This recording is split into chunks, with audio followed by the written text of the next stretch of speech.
over 36 hours now. I had to take a friend to the ER, and we spent all day, all night, and all day in the ER. And so I'm looking forward to relaxing and listening to this and then going to sleep.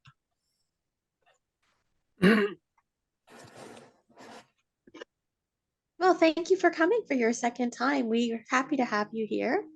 Anyone else, you can jump in, how you're feeling today or what attracts you to our topic.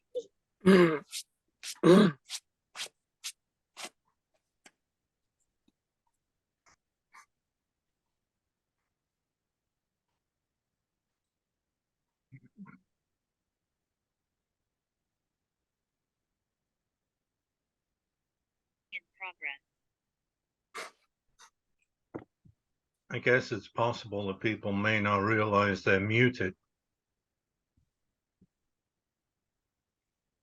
Yeah, a lot of people come in during this time. I can go next. Hi guys, I'm Elle. Wonderful. Same thing like the last speaker. This is my second free Thinking Institute, I think it's called, meetup, and again enjoyed the last one very much so. So I was hoping to see if this would be the same amount of fun. I'm calling from Brooklyn, New York, and I'm sorry to hear about all these accidents and people being in the ER. I just had a normal day, thankfully. Work, came home, that's it. But I hope everybody feels better. Thanks. Good for the sentiment, Ellen. It's called the Free Thinker Institute, just so you know. And glad you had fun last time, and I hope you'll have fun tonight. We have a guest speaker, Remco, who's going to tell us all about an exciting and important philosopher. The other thing I wanted to mention to you is that we actually have an in-person event since you're in Brooklyn on the 13th. It's in Astoria. But just so you know, keep an eye out for that if you're up for a meeting for burgers in Astoria. That sounds really interesting. Is it on Meetup? It is on Meetup. It's on the Free Thinker Institute Meetup, and we're going to be talking about morality. Like, are there objective morals? You know, are there morals at all? You know, so that kind of thing. Sounds really interesting. I think I'd try to make it. Cool.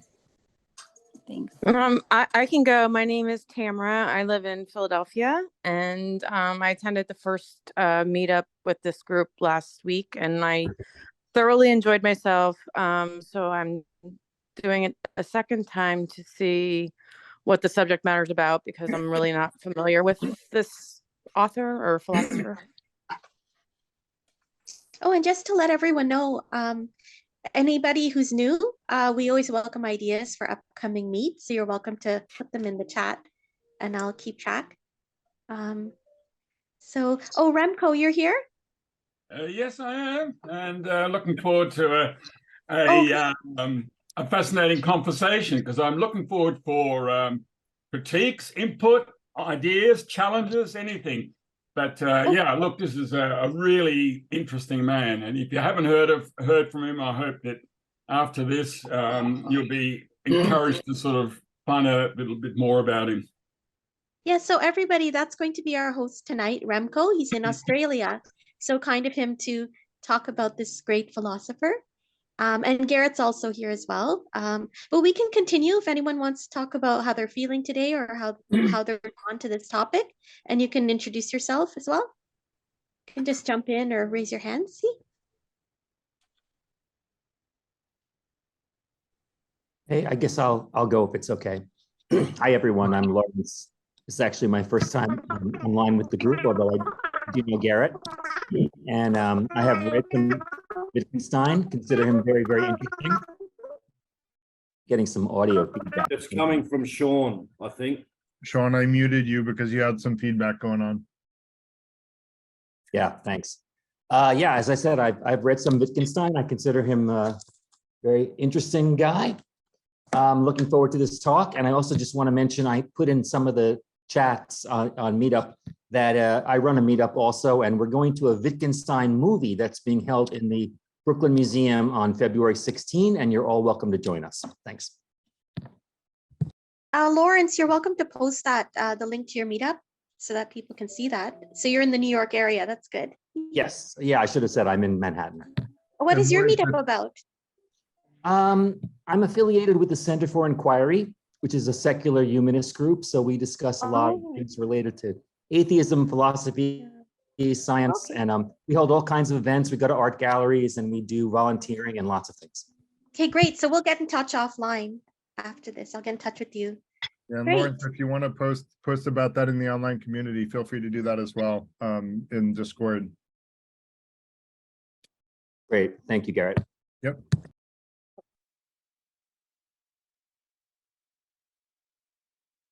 Yeah, I never said where I'm from. I'm actually on Staten Island, New York.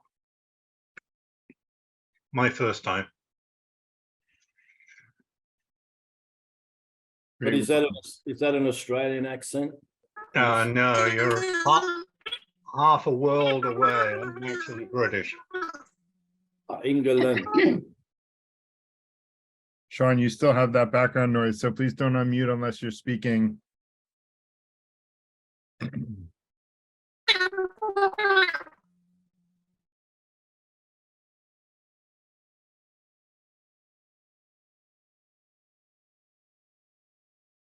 Anyone else want to share, what their interest in Wittgenstein is, if you know about him, or if you don't know about him, that's okay too. But maybe what made you come tonight, if you don't know about him, and a little bit about yourself and where you're coming in from. Hi, I'm Di Van Santen, Rem's better half. I've learned about Wittgenstein. Hi, Brenda. I'd say third hand from him. How is really been? So I'm here to It's been a little crazy. It's been on in, but we got the vet him and give feedback and see if I can learn something, and I might even be able to contribute something. Yes. Okay. From Perth in Western Australia, so I'm still eating breakfast, I'm afraid.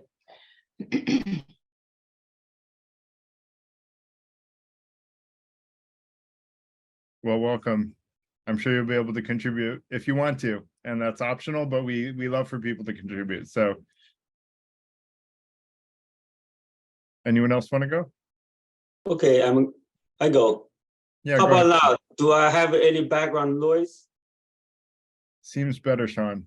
Okay, cool. Sometimes, well, if you have problem, just restart. Okay. My name is Sean from Maryland. I've been here for, I don't know, a couple of months. Okay, nice to see all of you. Good to see you again too.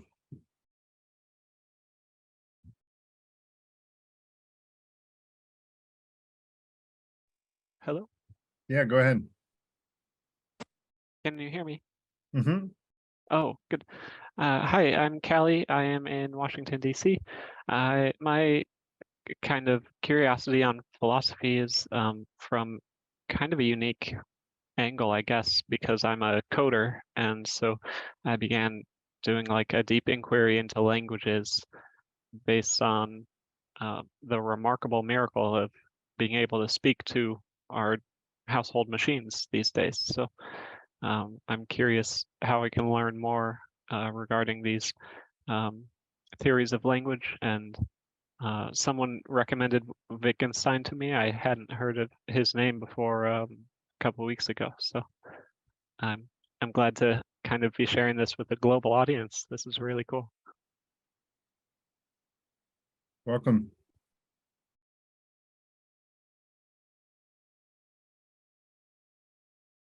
Anyone else want to share? We got 5 minutes until we let Remco present. Yeah, I'll say something if no one is. Please You're will. muted, Remco. Sarah Bennington needs to be muted. Remco's speaking and he is muted.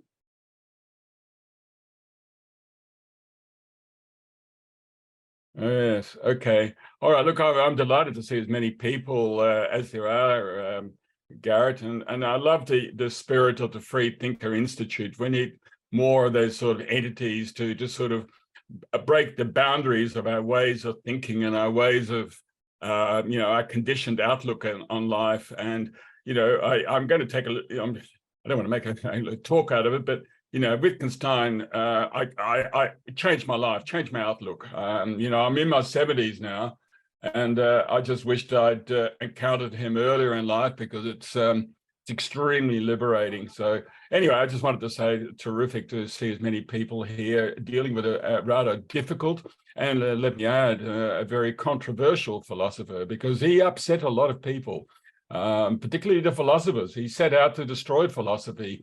And I had a dialogue with a philosopher only a few weeks ago, and he said, look, this guy destroyed philosophy. And I said, yes, that was his intention. Anyway, we'll talk about more later, but just to say, good on you, Garrett. Thank you.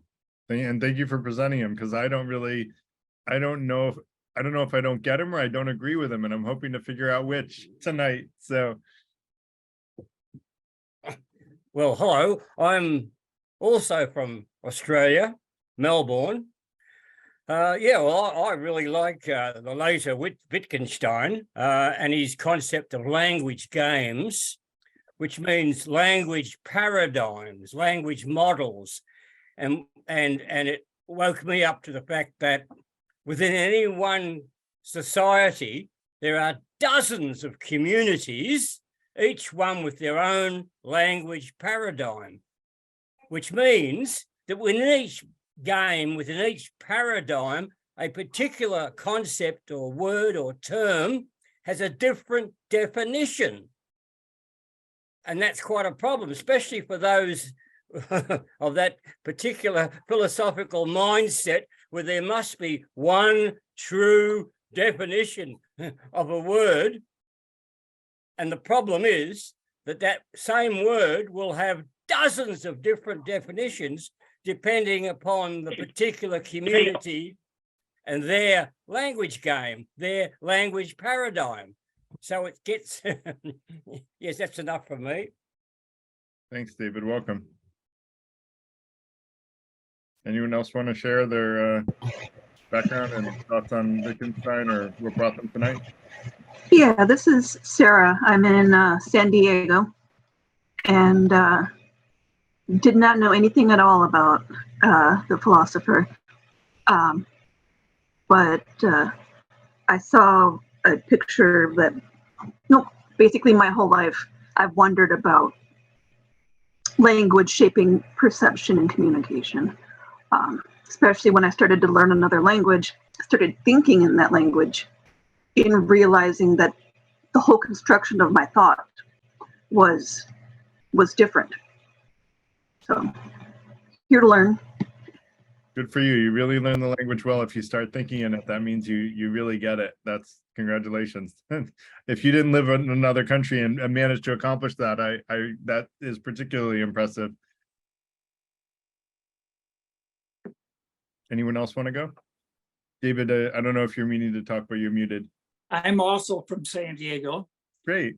And to me, like with Wittgenstein, what the message he gives is that no matter how clearly you might present a concept, there's always some fuzziness there. And that fuzziness can vary from a little bit to a lot. And to me, he just says you can never be totally clear using words, because words will never fully describe a concept. But anyway, that's why I like Wittgenstein. Great. Thanks, David. Okay, thank you. Katie has her hand up, so we're gonna get the hands that are up now, and then we're gonna go on to let Remco give his presentation. So Katie, and then why don't you go next? Why don't you go ahead?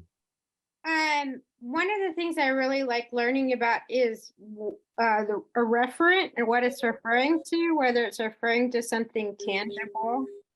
So I think that's what I want to explore a little bit more and understand better. Great, thanks. Will, did you have something else you wanted to say? I haven't said anything yet as far as I know, but I will say something. Thanks. Unless I'm speaking, I don't know I'm doing it. You said you were going to say something, and I lost track of the fact that you didn't. Uh, For that. unless It's been a long day. I'm moving tomorrow. Unless I've gone completely around the bend and I've just been speaking and not knowing it, which I wouldn't rule out. Go ahead.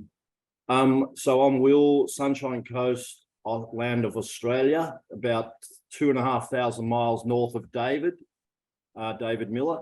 And David's got a group called the Existentialist Society in Melbourne, Australia, which is via Meetup. I'd highly recommend it.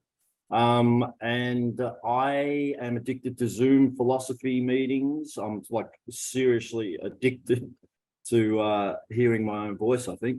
And also with Wittgenstein and the ability to articulate concepts. I find that fascinating, as David said, with the various groups and their respective paradigms. Like, I mean, the concept of God means so many different things to so many different people. And also our ability to, say, articulate an emotion. If you'd never seen the color red, how would you explain it to somebody who'd never seen red? Or, I mean, if they were blind. And the same with an emotion. How would you describe the experience of melancholy to someone who'd never sensed that emotion? Some things seem to be beyond words. So I find Wittgenstein fascinating. Thank you. Great, thank you. And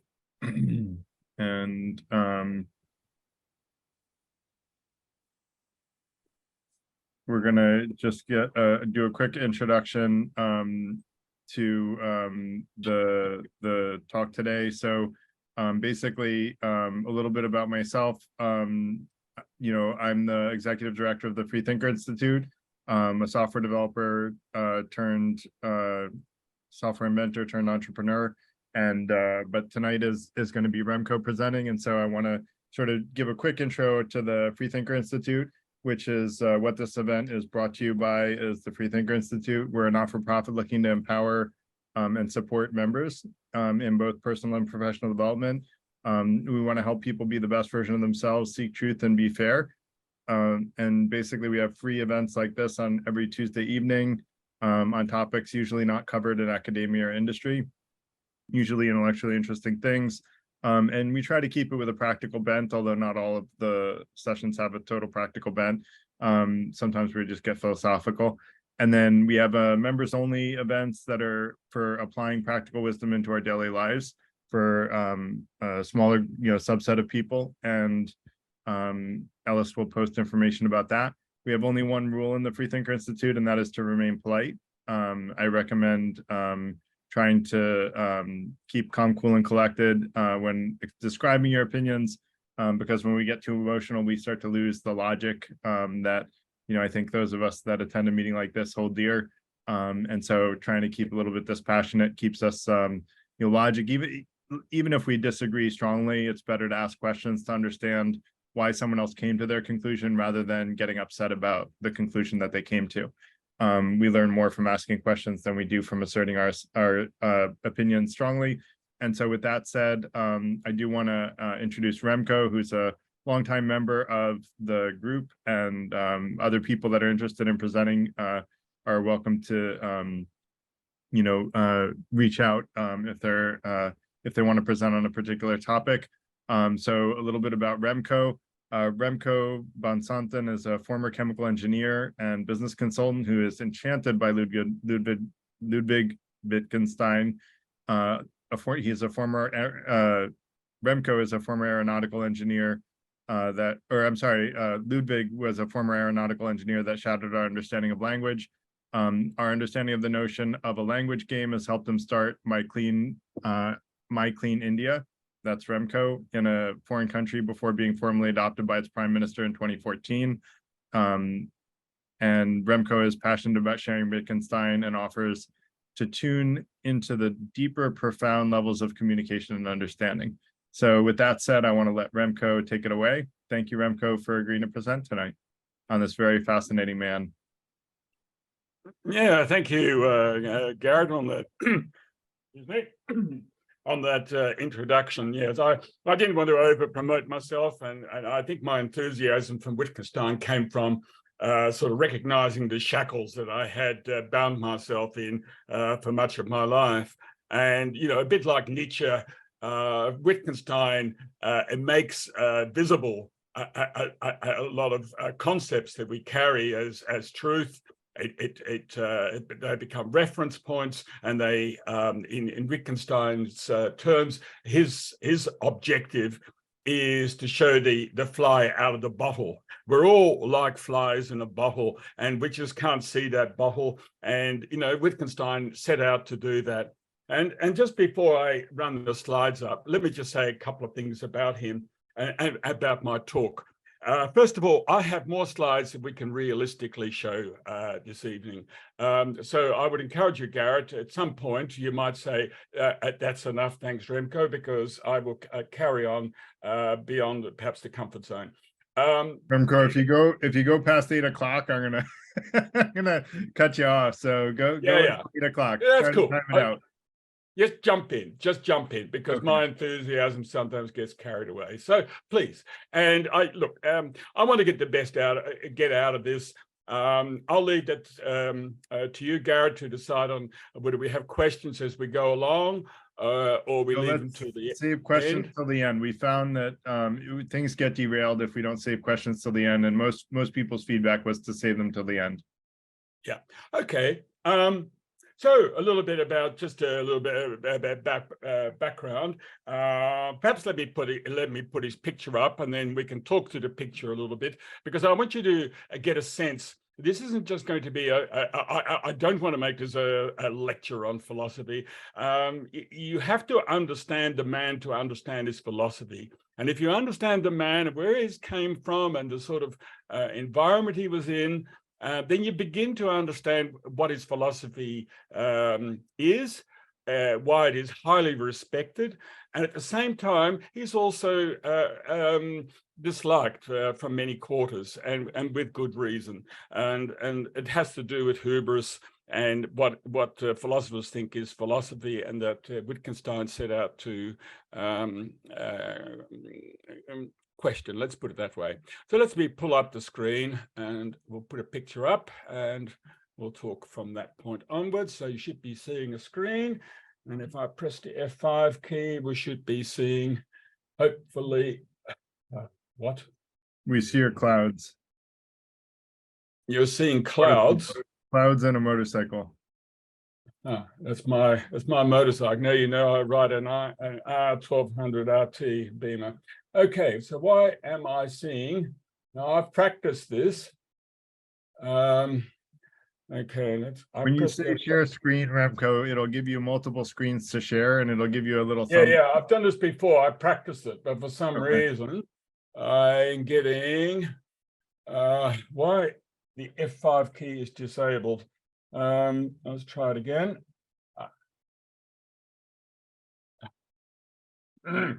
Okay, so slideshow. I'll try the slideshow then from beginning. Let's see if that will do it. There you go. Now I can see language and reality.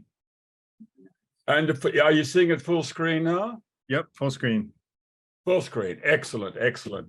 Okay, so there's Ludwig Wittgenstein. He was born into the wealthiest family in Austria. In many respects, after the Rothschilds, they were the wealthy. I mentioned that because that's important. He was, for a time, the wealthiest man in Europe, and he gave most of his money away to his sister. No small point. He was an aeronautical engineer, as you said in your introduction. He came totally out of, I don't know what it's an Australian expression, left field. In other words, he did not have the credentials. He was an aeronautical engineer, and he was interested in the logic of Bertrand Russell. And he met with Bertrand Russell before the war. And Bertrand Russell was very impressed with this man, and he very shortly afterwards called him a genius. But he didn't have the credentials. He had knowledge of only Bertrand Russell's philosophy and that of Gottlob Frege, who was a German philosopher of logic. And those two, Frege and Russell, had developed this philosophy. Sorry, I'm going to just ramble on a bit because it's important you get this. So here's this man, an Austrian. He goes to Britain, meets Bertrand Russell, has no philosophy background, but Bertrand Russell is blown away by this man and his thinking. And he sees him as God sent because Russell was working on this logical philosophy. I mean, Bertrand was primarily a mathematician. And here comes this man with his extraordinary mind that picks up on the thinking of Bertrand. He is also autistic. Well, let me say that's posthumously determined. He had all the characteristics of being a high-functioning autistic in today's understanding. It's quite remarkable that this man who he was socially inept as well. He was extremely social, difficult to relate to. So here's this man who comes forward with a philosophy of language. So it's quite extraordinary that he has come out of nowhere. And during his lifetime, he only published the one book. It was about 80 pages, 80 pages. That's all. And yet that was enough. And I'm taking a little bit of the steam out of my presentation, and I think I better get started now. Let's see. Yep. Okay. You're seeing the screen with the aeroplane now. Are you, Garrett? Yep, we're following you. Go ahead. Good. Excellent. All right. So here we go. So what he has done. So he's a mathematician. He's an aeronautical engineer, and he's a protege of Bertrand Russell. And we can summarize it to say he created insights in what is language and what is reality. He set up primarily about language, so reality is an extension of that. We'll come to that later. And I guess we could say in the end, he developed a way of understanding of how we communicate and understand. He developed a basis, I call it culling philosophy. He basically identified a way to identify what can be talked about and what can't be talked about. And as I'll show later, he basically concluded that most of philosophy was just a conversation, a language game that only philosophers hold to, without any meaning, sinnlos in German, without sense. He created space for metaphysics and religion. Not to say he endorsed it, he was just simply saying that this cannot be talked about. It can only be shown. Well, this word shown will come up through my talk, and we'll come to that later. He remained an analytical philosopher for the whole of his life. He was rigorous, and you could argue trapped by it, but nevertheless, he stayed there. But the important thing to get is this, that though he was an analytical philosopher, he created the groundwork for the continental school and the postmodernist philosophy. He set, what you could say, he set analytical philosophy, which is the dominant philosophy in the English-speaking world. In the English-speaking world, it's predominantly the analytic school. That's the comfortable place for probably most of you here. But there is from Wittgenstein directly, which was already evolving by that time, let me say, but the continental school and especially the postmodernist philosophy evolved. They took their legitimacy from Wittgenstein's thinking. So despite the fact he only produced the one book, he still created the space. He had made such an impact. Another area, and this is going to be possibly another topic, it created this space for understanding, this is my view, let me qualify it, it created the space for understanding what conspiracy theories really are. They are legitimate communication, but the cognitive, the analytic mindset will want to dismiss conspiracy theories. And Wittgenstein would simply say, look, it is just a conversation. And that has to be understood. And then that's another topic. And finally, as already somebody mentioned earlier, the important part is that words draw their meaning through use, not by reference to a dictionary. So it doesn't matter what words you start with, what your propositions are, it doesn't matter. That will evolve through the conversation. And that was a big, it's a personal story that I'd like to share perhaps at some stage, and how I fell into a trap in a family situation where I responded by email and forgetting that email is a stripped down communication. Anyhow, as an indication of the sort of man he was, he took it on himself to have, and remember, he's extremely wealthy. He built a house for himself, a little hut in Norway, an isolated hut.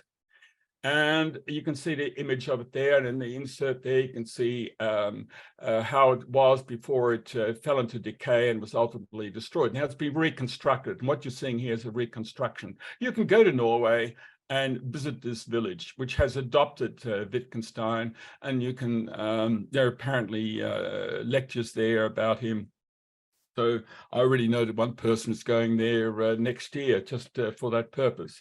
This is the sort of man he was. He just went away and sat in that place for about 3 visits during his lifetime, and to work out his philosophy. Yeah.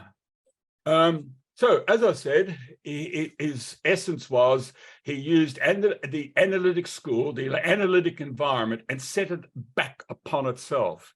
And this upset Bertrand Russell. So Bertrand Russell thought he was a godsend at the beginning, and in the end, over the years, they fell apart. You know, as people, they still had some, you know, and Wittgenstein once wrote to, in his last years, wrote to Russell, but said they couldn't be friends.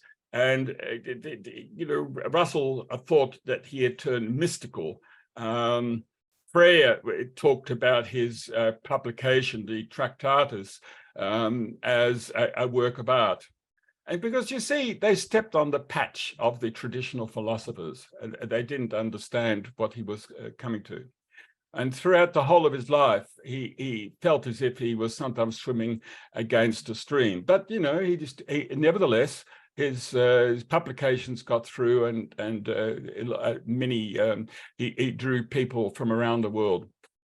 So his basic outcome was that languages, as I mentioned earlier, is negotiable. It's something that happens through the conversation. And an important term is the notion of language game. It's an unusual term, and it's a very clever expression, because we all know what a game is, but you try and define what a game is, you'll have difficulty, won't you? And that is the essence of why he called it a language game. When we are in conversation, we are having a language game. And you just can't take a transcript of that conversation and record it and say that's what actually happened. Something deeper is happening.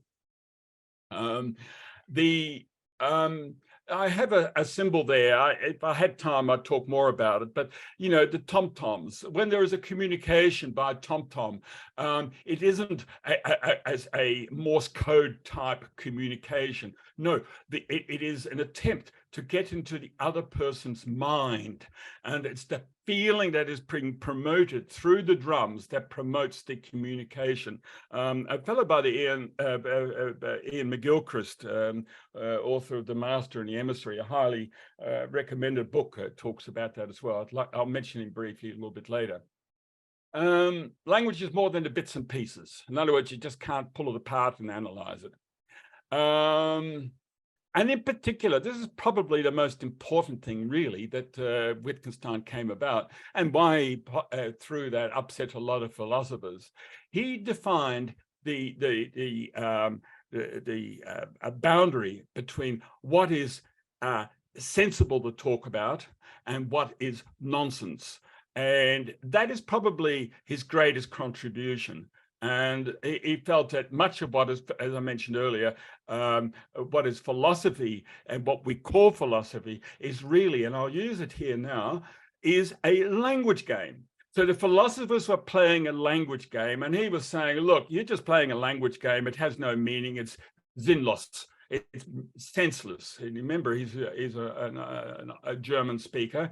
So he uses in his, and it's quite often used in reference to sinnlos, senseless. So, okay, now his first publication. That is there. He couldn't get it published without an endorsement from Bertrand Russell. That's his Tractatus. It's only 80 pages. It's very, very brief. It's numbered. All of the propositions in the Tractatus are numbered, and he uses that to develop the philosophy at first. And so he came there as an aeronautical engineer, presented his Tractatus, couldn't get it published until he met Bertrand Russell. Bertrand Russell wrote an introduction, and he would only write that after the two met in the Netherlands. They came together in the Netherlands in The Hague, and they spent a week together working through the Tractatus, and at the end, Bertrand Russell wrote an introduction. It's so, why I mention it, because it's so hard to understand, but you'll get to slowly what he means. But the important point is this, that it provided a backstop for later thinking. So he evolved from that. And in that movie that's being shown in New York, that point will be made very clear, that Wittgenstein evolved after the publication of that Tractatus. That Tractatus gave him a doctorate.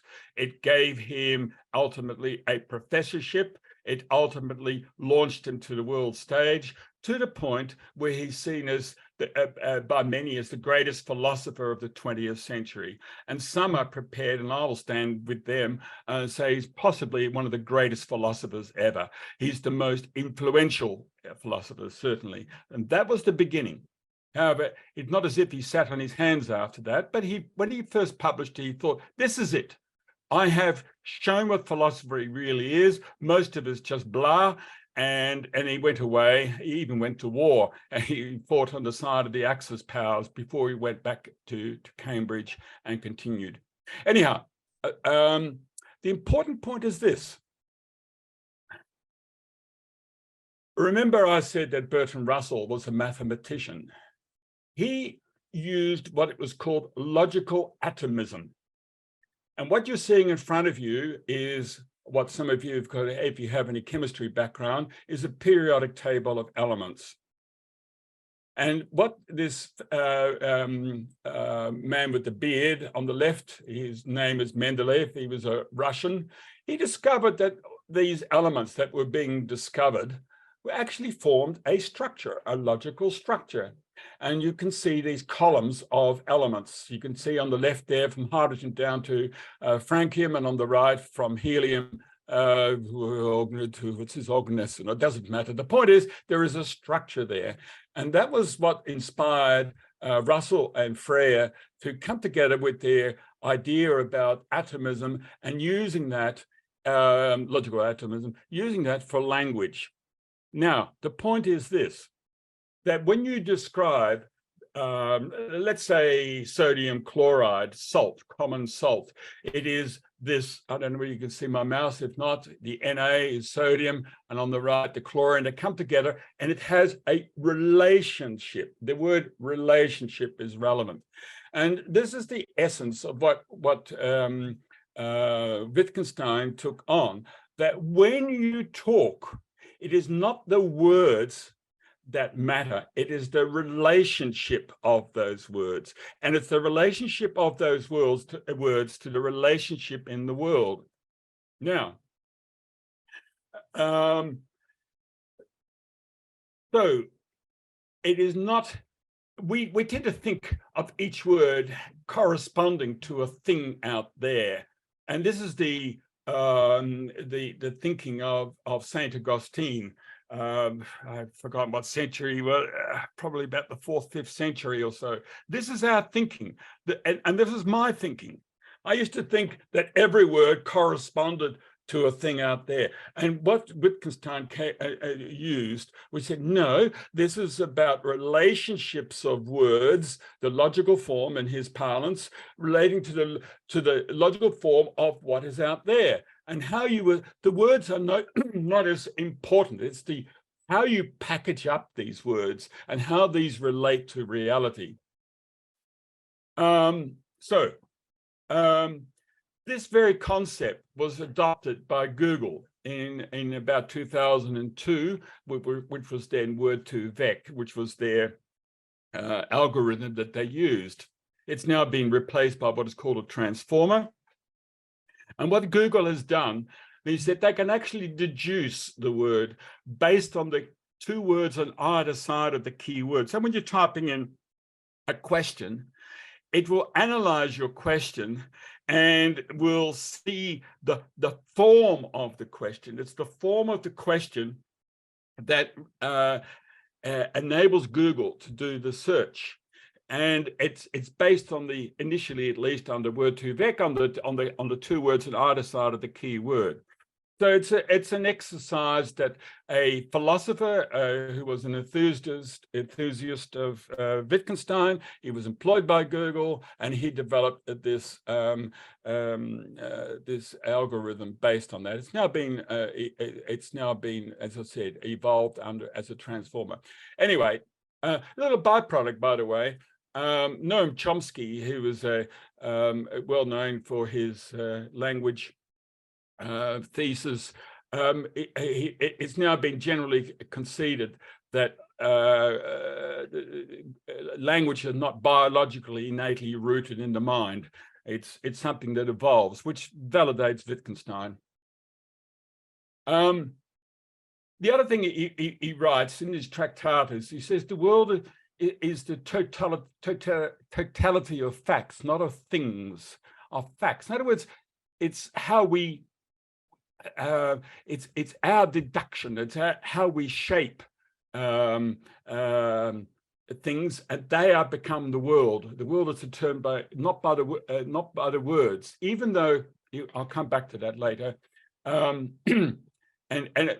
words describe in their assemblage, again repeating myself, the way how they combined, they help to shape to become the facts and become our reality. You'll note that he is bypassing Immanuel Kant's noumena, this idea of, we cannot know what the ultimate reality is. So he's saying language is Wittgenstein is saying that language is the reality. So there's no noumena now. And it's a very clever short circuit. It avoids a very difficult and well debated topic of what reality is. Anyhow, another important point is this picture theory. Now, the picture theory was originally described in the Tractatus as when we have a communication, as we're having now, it's the swapping of I creating a picture in my head and I'm using language to communicate this picture to you. And this is the picture theory of language. Now, that was the essence of the Tractatus. However, and this is important to get, that thanks to a couple of insights, including from his Italian philosopher colleague, who said, what does this mean? And with a rude finger sign. And Wittgenstein thought, yeah, right. Anyway, the point about it is that the Tractatus is very much about the picture theory, whereas, and I'm now introducing something that I haven't mentioned before, the philosophical investigations. Now, the philosophical investigations is the key publication of Wittgenstein. He did not publish it during his lifetime. It was published posthumously. And it wasn't published during his lifetime because he was a perfectionist. He was a bit like a Leonardo da Vinci who spent his 16 years painting his Mona Lisa. Well, here, Wittgenstein spent the whole of his life improving his philosophical investigations. And it was published posthumously, and it's twice as popular as the Tractatus. The point is, in the philosophical investigation, he is making a shift. He's making a shift from the strict logical philosopher that he was into a rather uncomfortable way of uncomfortable for Bertrand Russell, at least. I'll come to that a bit later on. it was published a couple of years after his death. Wittgenstein died in 1951 from prostate cancer. He and having spent the whole of his life on this, it's only 132 pages once again. It's rather brief. And one of the things he does, and this is characteristic of Wittgenstein, he was incredibly critical of the Tractatus. He parodied it. Personally, I think he got carried away because I think the Tractatus is an important publication, if only as a backstop to help understand. I'll come to that later. So the important points of this particular publication, in the investigations, he rejects St. Augustine's that the words in language name objects, and he says, forget it.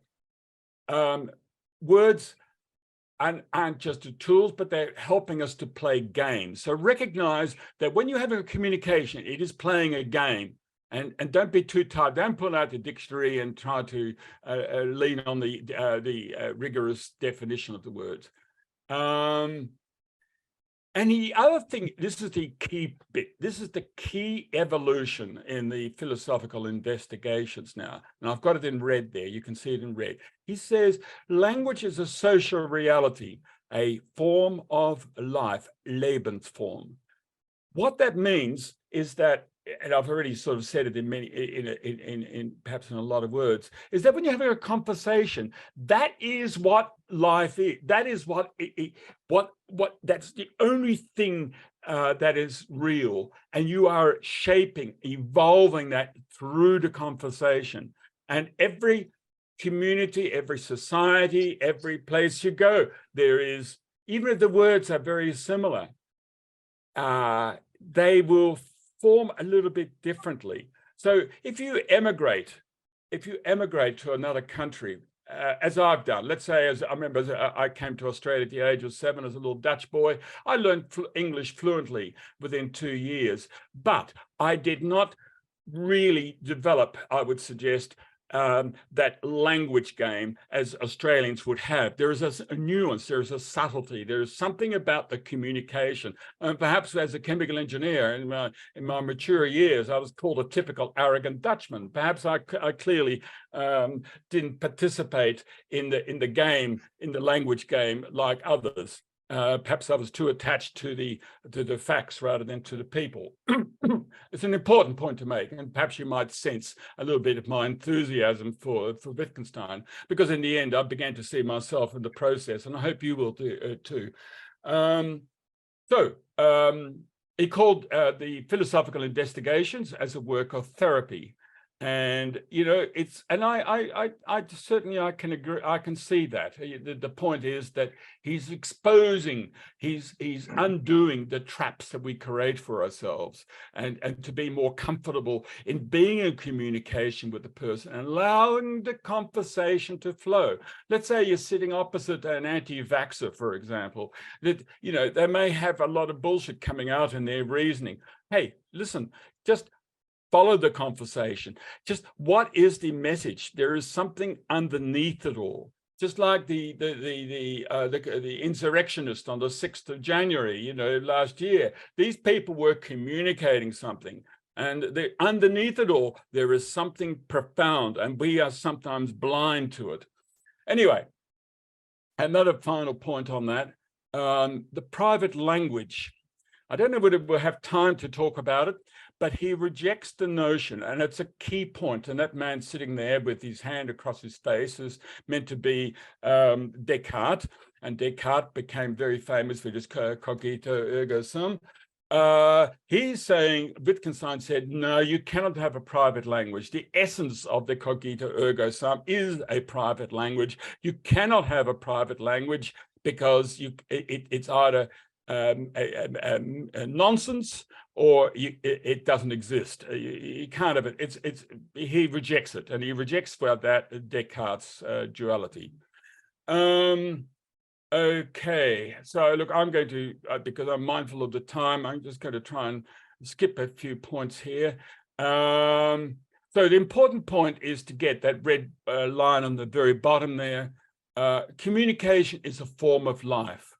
It's an ontological experience, not epistemological. It's an ontology.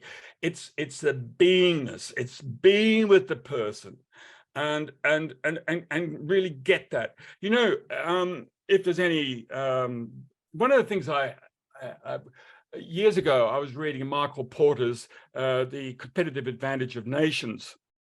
It was written about the it was updated after the internet. And the important point that Michael Porter, who is a professor of economics, makes, he said it's interesting, and he's regarded as a guru of business economics, by the way.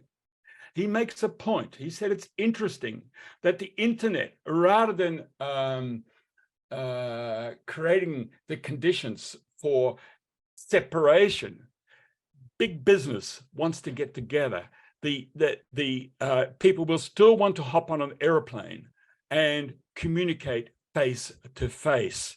You know, the issue with Putin at the moment, you know, you really need to sit opposite the man and listen to him. You know, we listen through our eyes and our ears, and remotely and distant. And Wittgenstein is saying, and then Michael Porter is saying, get face to face, be with the person. And it sounds very fluffy. And some of you might say, oh, that sounds a bit over the top. Well, anyway, so I think I've covered most of these points. So I think, let me just take the last line there. You look at the last line there. Propositions. He said everything is basically a proposition, and you know that they are used to give sense to the world, but they do so. They don't give sense to the world. They help you interpret and the experience of the world. And this is it throws it back to you as the person. An important part also here. You look at this image here. Now this is one family, and originally you'll see just a sea of faces and noses and eyes and ears and different widths of head and all of that. But after a while, this is what he's talking about. After a while, like in a language game, those things that you label as noses, faces, mouths and ears and things start to become invisible. What you will then start to see something deeper and more profound. You will see that these people have a family resemblance. That is what a language game is about. That is what this subtleness that comes out through a communication. It's the full immersion that you drop yourself into the language game and you go beyond the noses and the ears and you start to see something else, and you start to see this as a family. And that is what a language game is about. And that is what was evolved in the philosophical investigations. And it's why Wittgenstein said, look, my Tractatus was too abstract, because he was talking about the noses and the ears and the things. The fellow on the left there that you can see there is a fellow by the name of Ian McGilchrist. He also is just rattled me when I read his book. I read it 3 times, The Master and the Emissary. And I'm not going to go into a great deal of depth here, but he was saying much the same thing. And he, you know, in his second paragraph there, he's talking about how in communications, in tom-toms, you inhabit the body of the other. So he was starting to say the same thing. Wittgenstein went a little bit further, and he raised a question, and he suggested that you cannot communicate with a lion because you cannot have a language game. You will be able to get to the point of understanding when they have a need for food or drink or having some basic signals.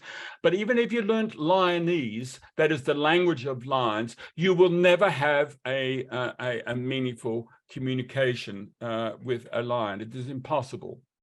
Quite profound, actually.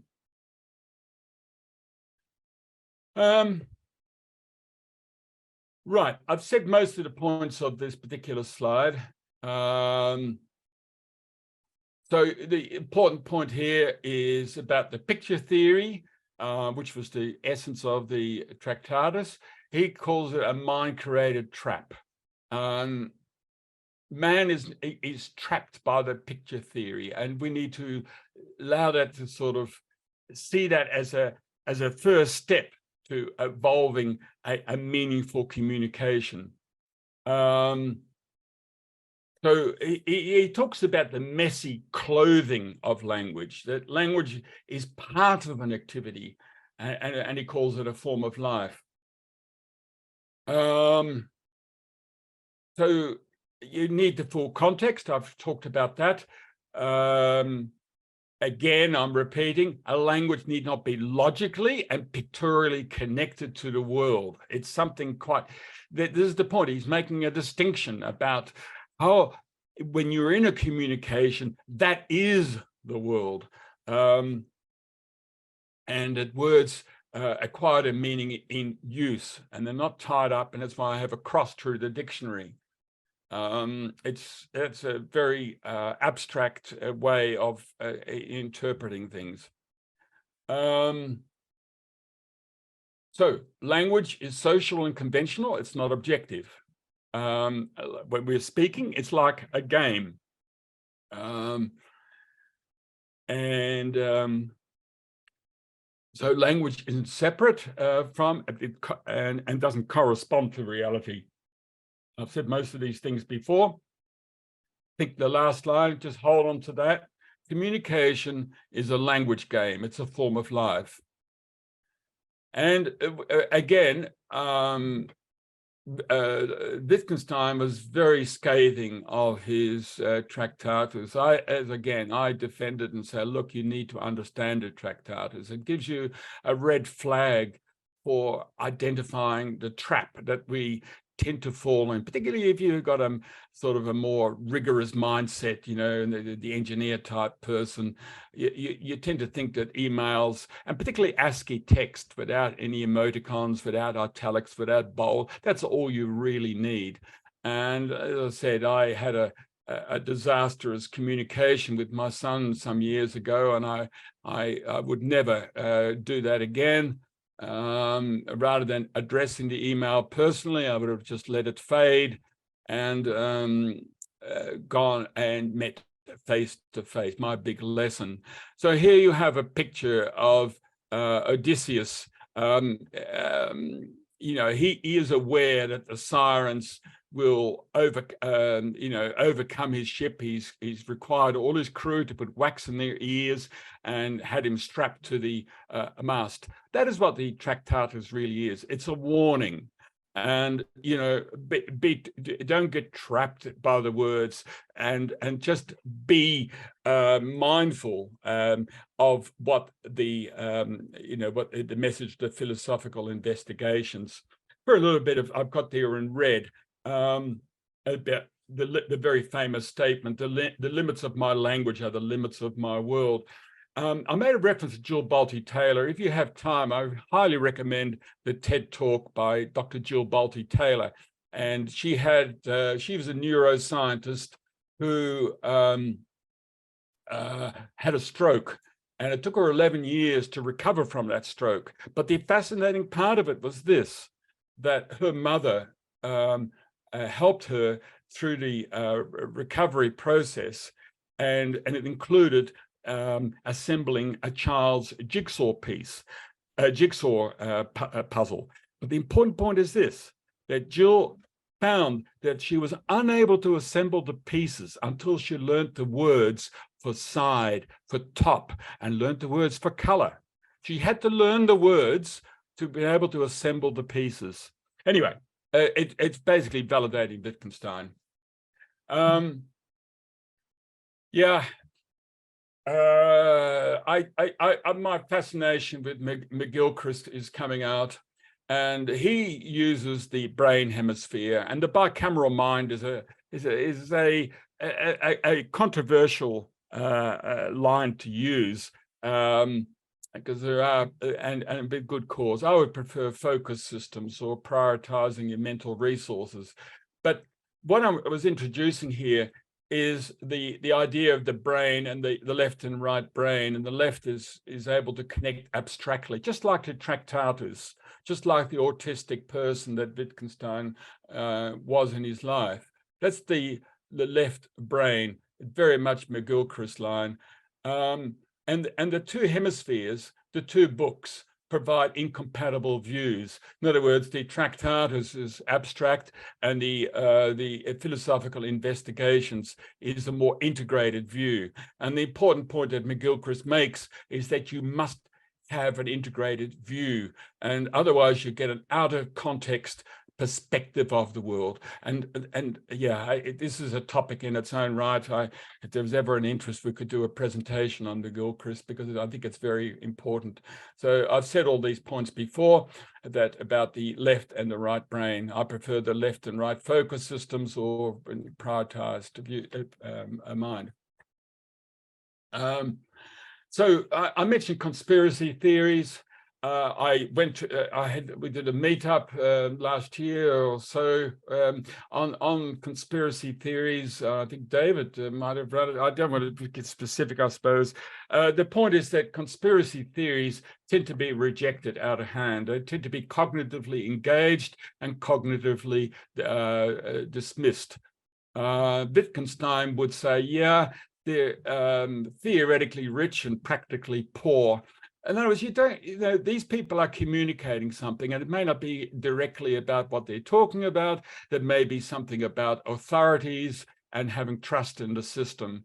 And I think the breakout of conspiracy theories that we've experienced, particularly a few years ago, is a function of a general attitude to to the institutions and also to governance. And it's well documented, but we need to be mindful of that. So what I'm saying there, my second paragraph there, is that they are communicating something outside of science and logic, that most of us probably here are, but they're communicating some social discomfort, and we need to listen to them. They're not just false pictures, not just things to be dismissed because of the picture that they're communicating. No, there's something deeper, and we need to hear it. And so, but the why is discoverable by getting into communication, not by arguing. It's like religion, it's like some will want to understand religion and validate their atheist or agnostic view of religion. It's much healthier to accept that there is a language game in that community, and yeah, I need to say more, but I'm also mindful I've got to trade time off, and Garrett has said he's given me, I think, another 10 minutes at max. So again, and this is a well-known fact, this last paragraph that just came up, to be fully immersed, not to reason directly, not to say debate the presence or the validity of there being a God. No, it is about by being in communication and understanding that their religion is a language game, just like the philosophers in some area. The philosophers are generally practicing a language game, and it's their language game. And it's not for you to come from outside and just jump in and to dismiss. Get it, immerse yourself. We talked about colors. Now, this is a fascinating topic, really interesting. And this really, to me, illustrates what the language game is all about. If anybody has read the Homer's Odyssey and the Iliad, you will see that there is no reference to blue. Now, did the ancient Greeks not see blue? What is going on? Let's look at it. Homer talks about a winey sea, or a porphyrious sea, or even a pansy-like sea, but he doesn't talk about blue. But in ancient Greek culture, colors were not just as we see them. Colors help to understand the world, and especially the social world. It was a world of social influence. you know, you use colors to define yourself. So one color that is particularly significant is produced in this shell in northwestern Africa that produces a few drops of this porphyra, I think it is, yeah, porphyra, and it's extremely expensive. It is a purple color, and this purple color, it was what was highly valued, and you presented your status to Greek society by wearing this purple. So in that culture, that way of looking, the purple was more than just as we would see the purple. There was a context, and it's a context of preciousness. And so you can see that Homer started to talk about the sea and the sky in terms that we do not recognize. For the ancient Greeks, the land, the sea and the air is extremely important. It defined whether, you know, what the weather was like and what the seas were likely to be for the ship. So you didn't use a color just like we do, and I'll come to this now. Oh, oops. I jumped a slide here. Here we are. Okay. Isaac Newton showed with his prism how you could break up white light into the, you know, into the spectrum from red to violet, red, orange, yellow, green, blue, indigo, violet. That's what we think is colors. It's actually interesting, really, because what is a color? Some of us are colorblind, and we've often talked about how come I'm calling it green? And you could see how through social intercourse we agree gradually what a particular green is, or a chartreuse, or the other spectrum. We tend to use this way of describing colors, and we think that that is the way colors actually are. Well, actually, do you remember this? This was just a few years ago, and there was that meme of this picture of this dress, and I found it extremely fascinating because you can see it. The majority you see at number 60. These are approximate figures, by the way. That most of us will see that dress in terms of blue and black. A third of us will see it as white and gold. Quite different, isn't it? And a small minority will see it as blue and brown. Women tend to see it a little bit different. They tend to see it as white and gold. Interestingly, those of you that are early risers will see it like more likely like the women, that is predominantly white and gold. If you're a night owl, you'll likely see it as blue and black, because when you're in the early morning light, you will see a different color balance in the morning than you will if you're a night owl. So it is a conditioned view, and that was a point that also was it Aristotle observed too, in people sewing in dim light conditions for different fabrics. So light isn't quite as objective as we would like to think. We think, oh, look, red is so many, the wavelength of so many microns, or whatever the units are. It is. That's how we think, but it is actually a societally adopted, conditioned connection with the world. Private language. Private language is something that Wittgenstein explored, and he went incredibly deep everywhere he went. He had an extraordinary mind. Remember that picture of the hut I showed in Norway? Well, he explored it and rejected the ability for a private language. He's saying it is impossible to describe sense impressions without a connection to the world. He rejected Descartes because it involved a private language, and he had a thought experiment, a Duncan experiment of his beetle, and I don't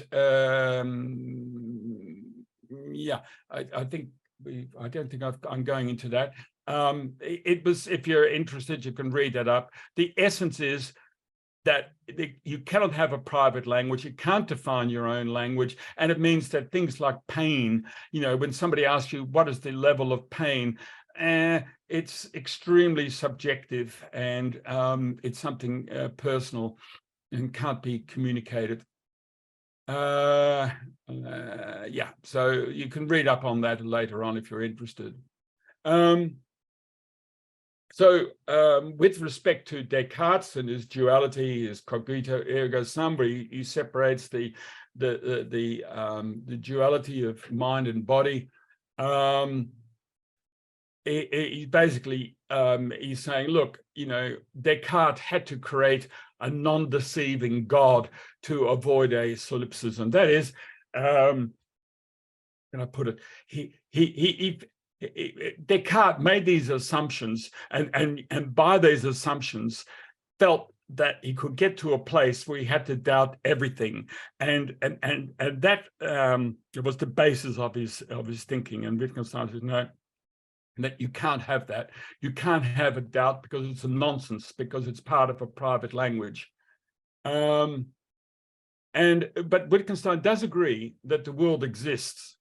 And it exists only as a language system. But he also says, look, there is no distinction between an inner and outer world. He says there's no possibility for Descartes to exist alone, and that he felt that Descartes was trapped in subjectivity, and Descartes' view of the world is meaningless.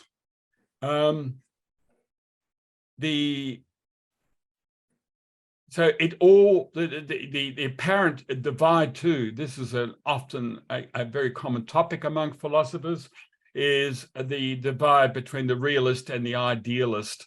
The idealist, like Bishop Berkeley, where he felt that it could all be just a dream of our own creation. Wittgenstein says, look, that just depends on your choice of words.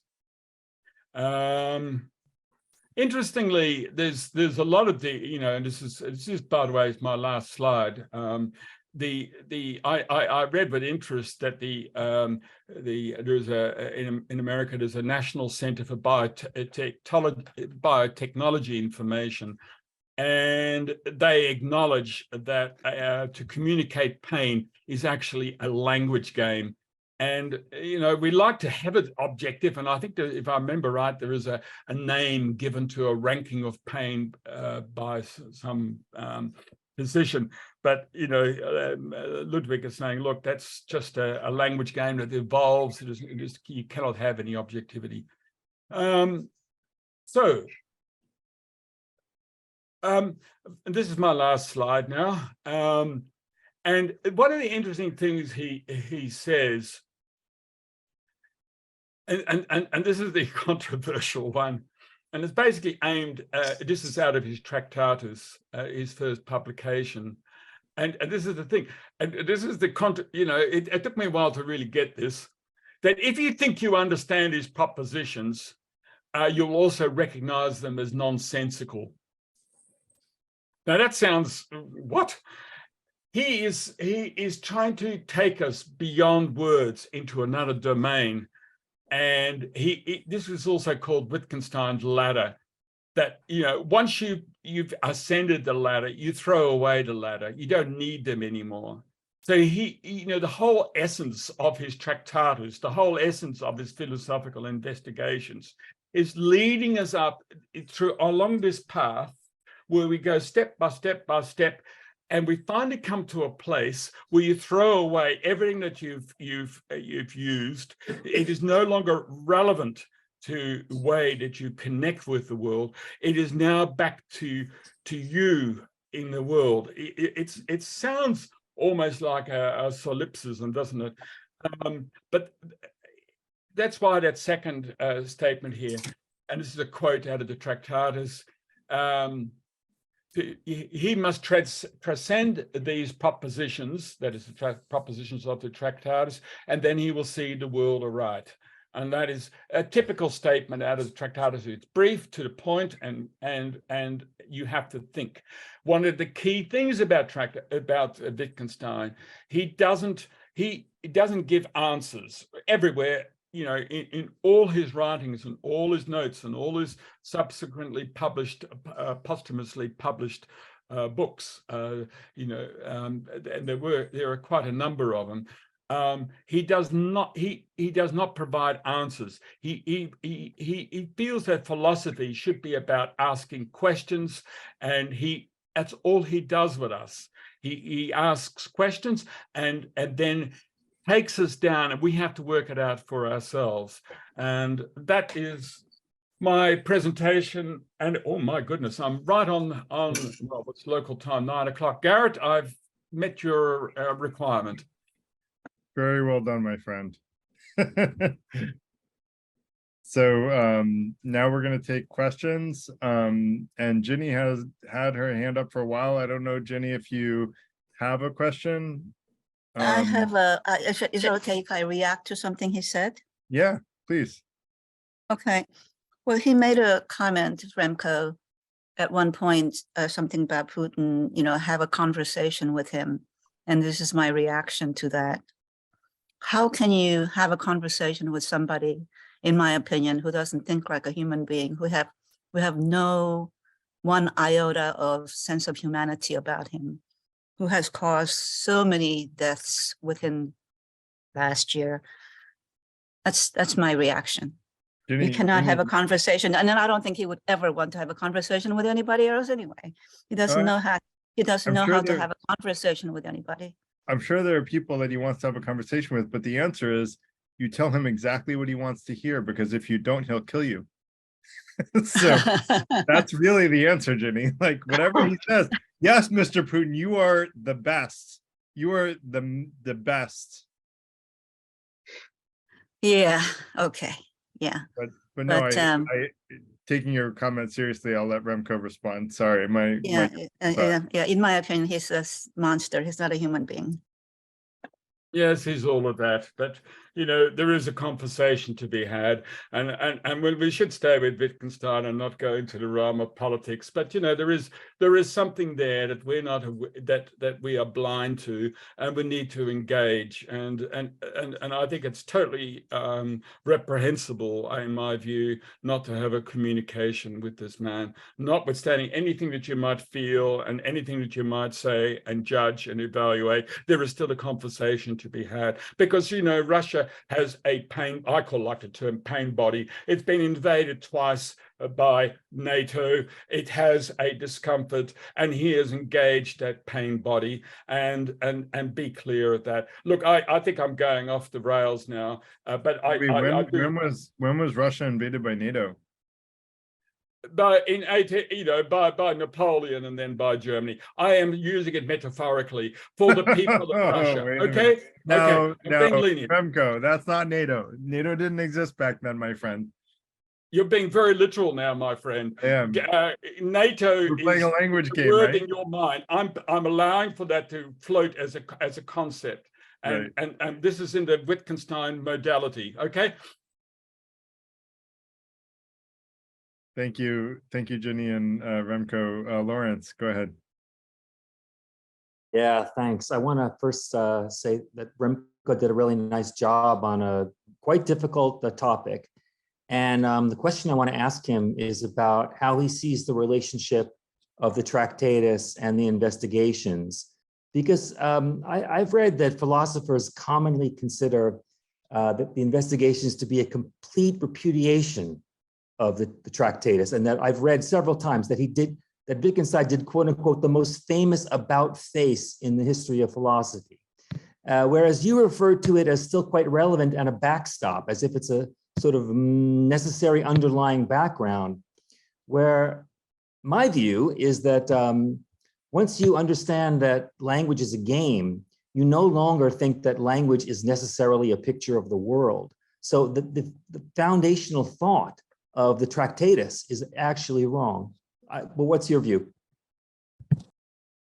Yeah, I thank you, Lawrence. That's a beautiful question, and I think that's worth answering, attempting to answer to my best abilities. I look upon it as the first steps to give legitimacy to the philosophical investigations. I feel that it is a necessary step to absorb the Tractatus, to get a sense of it, because it's easy to connect with. Because if you try to connect with the philosophical investigations cold, I feel that you would take the same line as Bertrand Russell, who felt that it was like a conversation piece on a tea table. I think he called the philosophical investigation. The Tractatus gives you a sense of a minefield that it is, that it's. You can say, like the ancient Hindus called it neti. It's not this, not that. It gives you, if you feel that you are engaging. I mean, a classic was Garrett's comment. Sorry, Garrett, I've got to take this one. NATO. I said NATO invaded Russia twice. Now, you see, Garrett quite legitimately questioned me, but I took it very loosely. It's a package in the mind, and in a conversation, you will allow that word to float. You will. And Garrett and I had a language game then. We had to communicate. He may not in the end agree with me, but the point is there was a language game evolving, and you can see how the picture theory was of the Tractatus gave you. You could say, look, this is the Tractatus at work, and then you could leave that as a backstop and say, look, we're out of the minefield now. I understand you. I mightn't agree with you, but I don't know. You helped me understand you better, Remco, when you clarified. So yeah. For what it's worth, language helped there. Yeah. With that said, David, you want to go next? Okay. Look, I don't agree with Wittgenstein about private language, taking, of course, that the word language there means far more than just words. And what Ginny had to say before is a perfect example.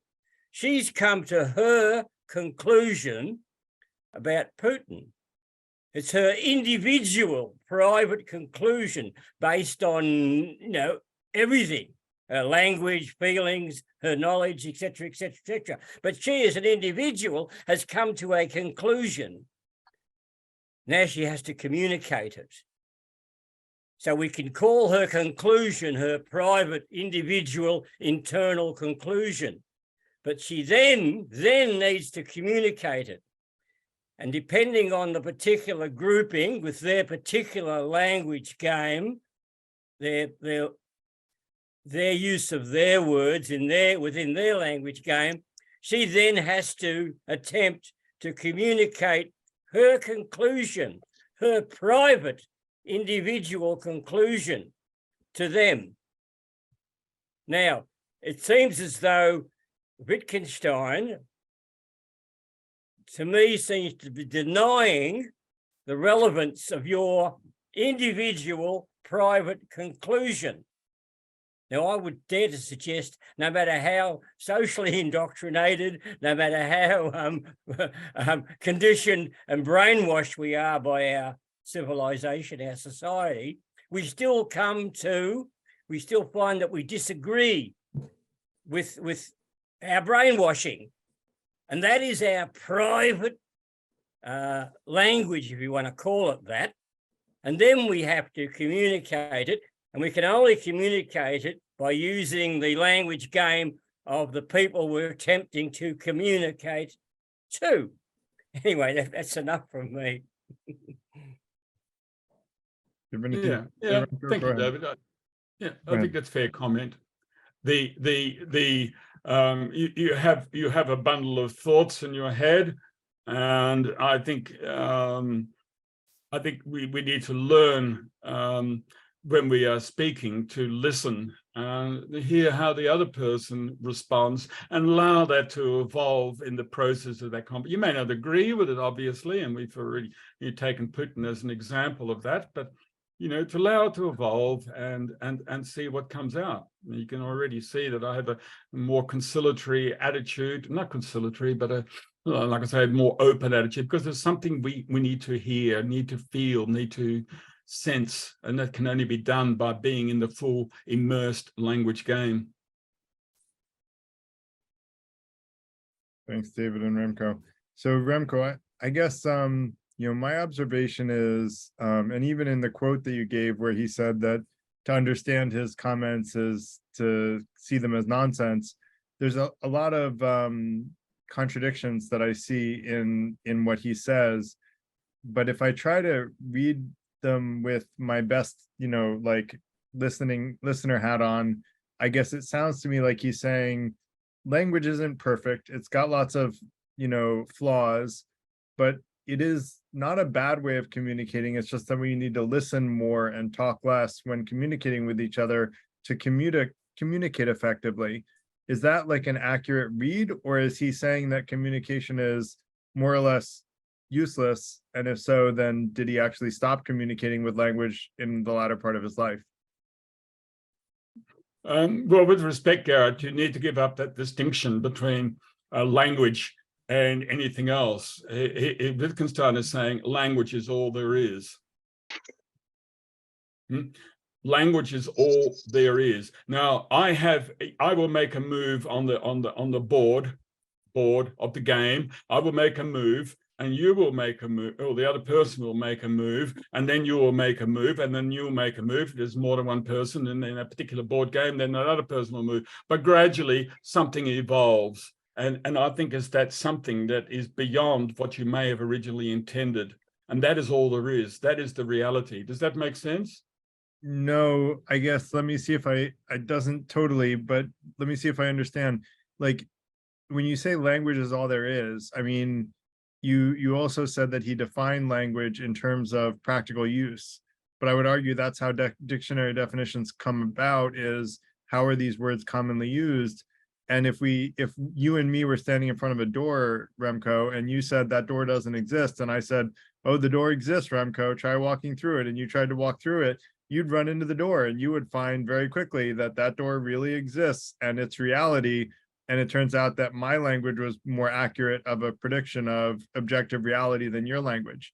And so I would argue language is used to communicate objective reality and subjective truths. It's not, well, let me let you respond to that. It's not just language, it's that there is an objective reality, and language is meant to communicate about that objective reality rather than that language is all there is.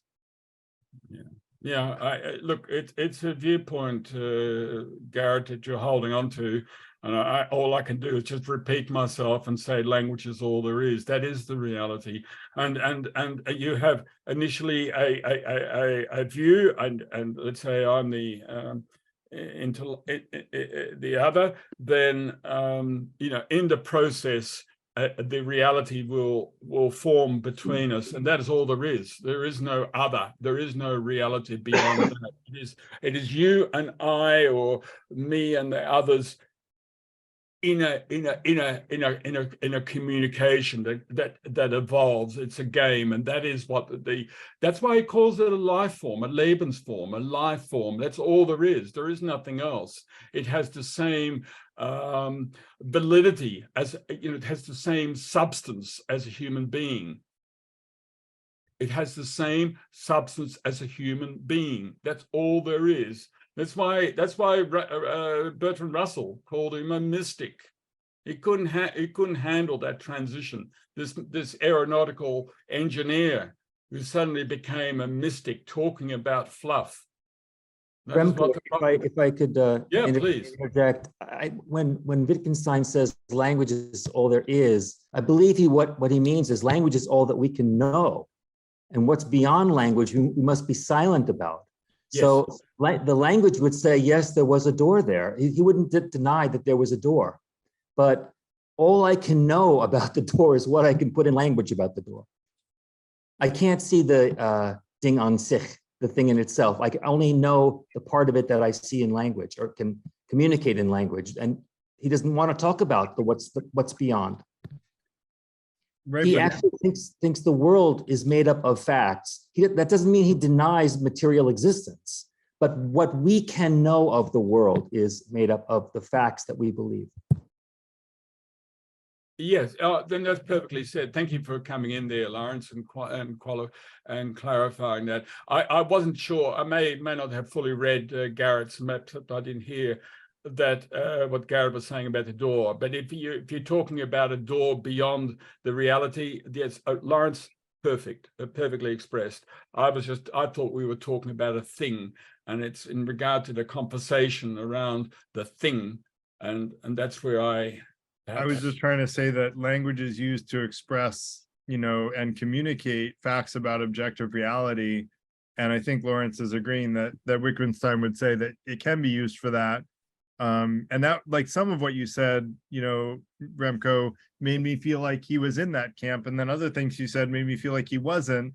And so that's why, like, I felt like there were contradictory perspectives, like denying Descartes. Well, I'm going to leave it to one topic, because that's, by the way, one of our rules is we want to keep it to questions and comments to one topic at a time, and I'll raise my hand for the next one. So yeah, then I want to let, if you have just a moment. I just want to come back. Garrett, if I'm just before we go on. No, you're missing a point. There is no objective reality. You're still trying to use language as a medium for connecting with your mindset of an objective reality. There is, he was not a logical positivist, for example, the Vienna Circle. He was not talking, there is no objective reality. The only reality is the language game. Lawrence, would you agree with that? It seems like you seem to know a little bit about it. I'm certainly not an expert on these things. As I said, I see the two books as being highly opposed. And I think the early Wittgenstein perhaps thought that it was an objective reality, but that would belong into that of what we cannot speak about. So the limits of my world are the limits of my language. Language defines what I can know. Beyond language, there is something, I don't know what it is. And in the investigations, he no longer says that language has the necessary logical structure of a picture. Language is a game. We make up the rules as we go along. So it kind of blows apart the whole, even the opening of the Tractatus. The Tractatus is about finding, in my view, finding the underlying logical structure of all propositions. And propositions must have a logical structure because they follow the picture theory of the world, and pictures have a logical coherence. If I can't make a definitive picture of something like freedom, if I can't make a picture of freedom, then I can't logically say anything about freedom. Yeah, okay, thanks for that, Lawrence. But yes, I just, back to you, Garrett, but I just wanted to say, you have to give up the idea that language connects to an objective reality. I mean, you're entitled to hold that view, but that is not, specifically not what Wittgenstein was about. I mean, there is no objective reality. He was not a phenomenologist. Language is all there is. Anyway, that's so far I still disagree with him, and I'm going to let Neil go next. So I was trying. Hi. There's a couple of parts to this, and I'm finding I'm having a hard time with the language is everything statements. To me, language can be practically worthless if the behavior of an individual runs completely opposite to what they have professed by the words coming out of their mouth. Surely behavior is at least worthy of consideration in the world. Yeah, thank you for that, Neil. Yeah, absolutely. I totally agree. It is. I mean, this is the point. It's more than words. It's the ontology of the whole communication, and he doesn't go into any detail like that. But there is a Lebensform of which language is part, but not separate. It is just part of that communication. It's like me sitting here in front of the screen. It is more than my voice. I'm also articulating with my hands. These hands are also communicating. They're also signaling and affirming, and it's part of that communication. And I think it's important to get that. Again, my point about Professor Michael Porter, the economist, talking about CEOs hopping on an airplane to meet face to face. When they're having a business discussion, they meet face to face. And he said the internet is actually, and this is his words, I remember going through, he says it's actually contrary to what you might expect. The internet is actually forcing us to spend more time together, face to face. Anyway, yeah. Great. Sarah. See if I can regather my thoughts here. But I guess I'm trying still to piece everything together. But so basically his language is everything, is that language is not just words. Language is not just pictures. Language is everything about what we perceive or sense from somebody else. And it seems more like the communication is not, like you had said, not about objective truth, reality somewhere out there. Again, it's kind of like what I just said. And then it's one other kind of thought trying to wrap my head around is, so when he says that words don't mean anything, that words and language, how did he put it? Kind of talking about the example of like how Google uses words around the keyword. If I were over in the kitchen trying to work on an electrical outlet and my friend is standing there and I say, I need the whatchamacallit. Like, there's no word. I didn't say what it is, but based on how we are interacting in the kitchen and looking at what I'm doing, the word doesn't matter. You can tell I need a screwdriver. Sarah, that's excellent, because you really anticipated something he does in the investigations. Exactly that. Bring me the that. Yeah. Cool. Yeah, I think Wittgenstein, certainly in his philosophical investigation, destroys a conditioning that I certainly have, and I suspect most of us have, is the St. Augustine's link between the word and the thing out there. St.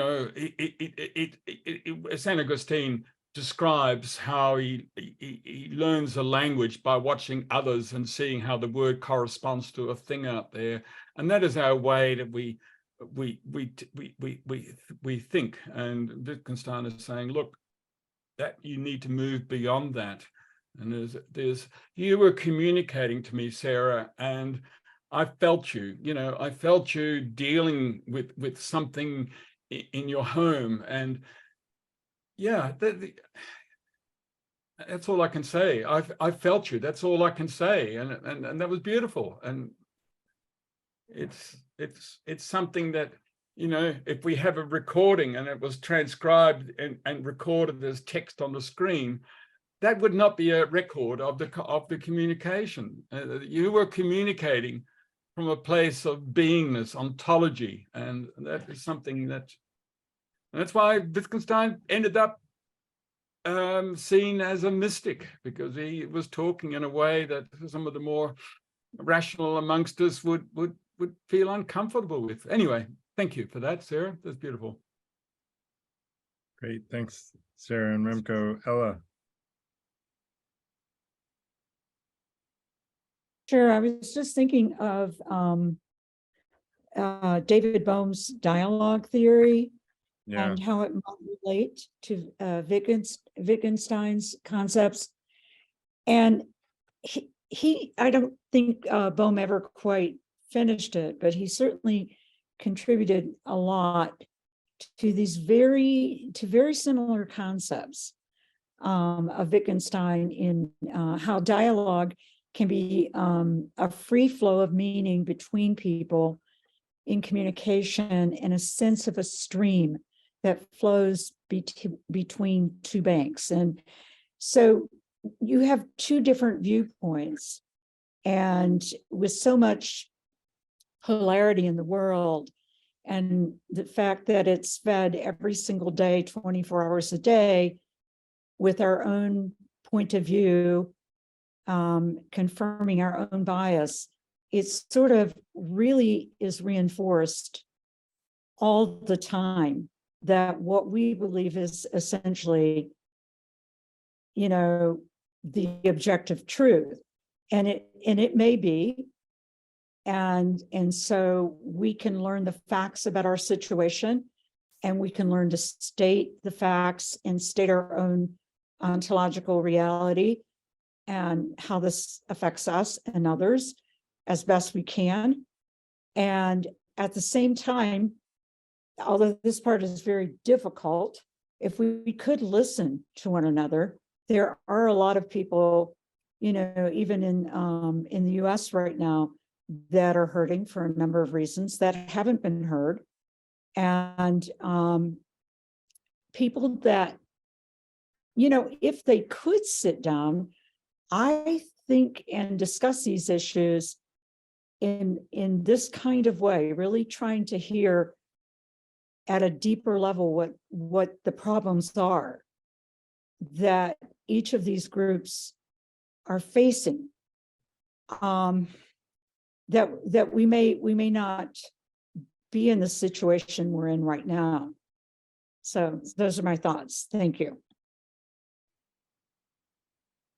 Thank you, Ella. That's good. That's, there's what you were also saying is what Ian McGilchrist was describing in his Master and the Emissary, is that, and again, a little bit apologetic for the left-right brain bicameral mind thesis, and some of you may want to dismiss it, what he's writing, and he's written a 1,500-page book to follow up. The important point is this, that we have an inclination to use the left brain with its out of context assembly of information. And in our culture, these sort of people are like the Berlusconis and the Trumps. These are people that articulate very simple messages fully out of context. And what it has to happen, these messages need to be assimilated and brought into context in the right brain. And normally in a balanced person, in a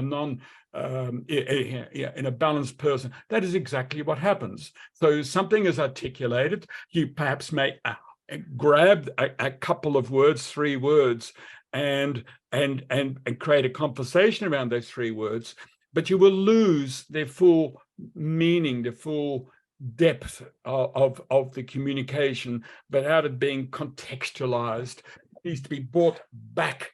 But in our culture, the simplicity of words out of context has a lot more punch. And people like Berlusconi, not only the head of a country, but former head of a country, but also holding a media chain, it's like a metaphor for how our mind works and how our communication, particularly in the I was going to say in the English-speaking world, I was having a bit of a subtle attack on the analytic school-minded attitude we have, is that we need to contextualize, and that is get into full communication, jump in, even if it's contrary to what you might feel, where it's absolute nonsense. It's still behoven for us to jump in and feel what the actual communication is actually about, because we can otherwise go down down a track that doesn't lead us anywhere. I don't know whether I'm answering you directly, but that's how I strongly feel. If you don't mind, if I tack onto that, because it's getting a little political, Ella, I'm going to say, I think what I hear you saying is that a large portion of the US population feels like they're not being listened to, and that's why they're disenfranchised. And I would agree with that completely. And that's why I mentioned, you know, in sort of my attempt to interpret Wittgenstein in the way that was the most, you know, highly generous, was to say that I think we should be doing more listening than talking. And I would argue that's the same with the people who are disenfranchised in the US and across the world, quite frankly. It's not just in the US that this is going on. I think a lot of people globally feel disenfranchised, and we should be doing more listening to them rather than telling them they're wrong, because at least in the US, we've been telling these people that they were wrong for 30 or 40 years, and, you know, that hasn't convinced anyone. And so we need to be, you know, listening more with empathy rather than, you know, asserting that someone's opinions are wrong. We need to understand why they came to their conclusions in the first place. So, Ella, did I hear you right?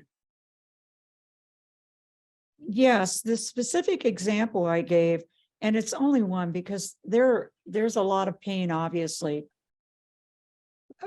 in many groups of people in the US, but the specific example I gave was about a lot of workers being out of jobs and not being, feeling that they are heard, and jobs being sent overseas and factories shut down because of AI and technology. And it's a pretty desperate situation. And, you know, I would even say miners, coal miners and so forth, you know, of course, everybody wants the world to be green and healthy, and that's a great, wonderful goal. We all want that, and they want that as well. But these places don't have, there is nowhere else to work.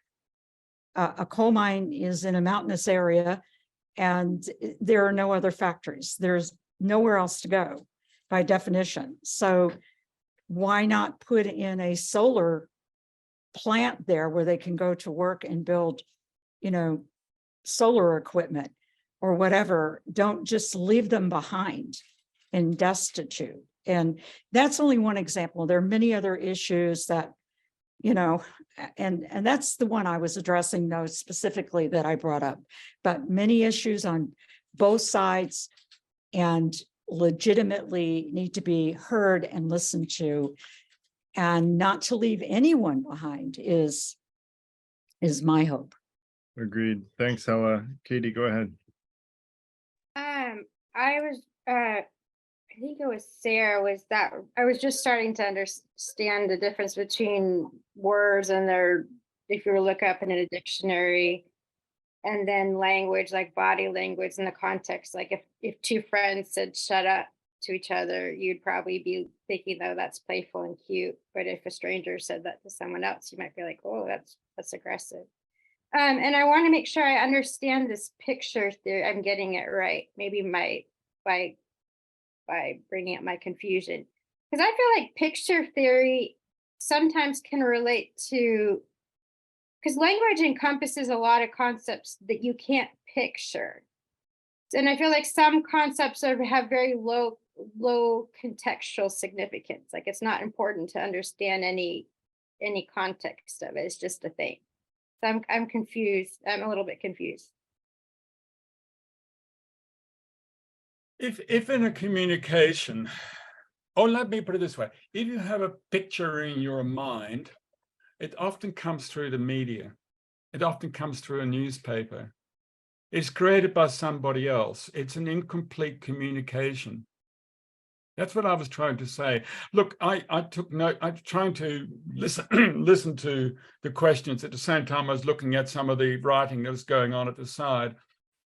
And I think a couple of people have misunderstood me. It's quite clearly. Perhaps I didn't make the communication clear. That, you know, let's look at the insurrectionists on the 6th of January. I mean, there were 700 people arrested, over 700. What is interesting to me, and I'm living in another country, what is interesting, these people weren't a ratbag bunch. No, half of the unemployment rate was 7%, just a little bit above the average of 5% in America.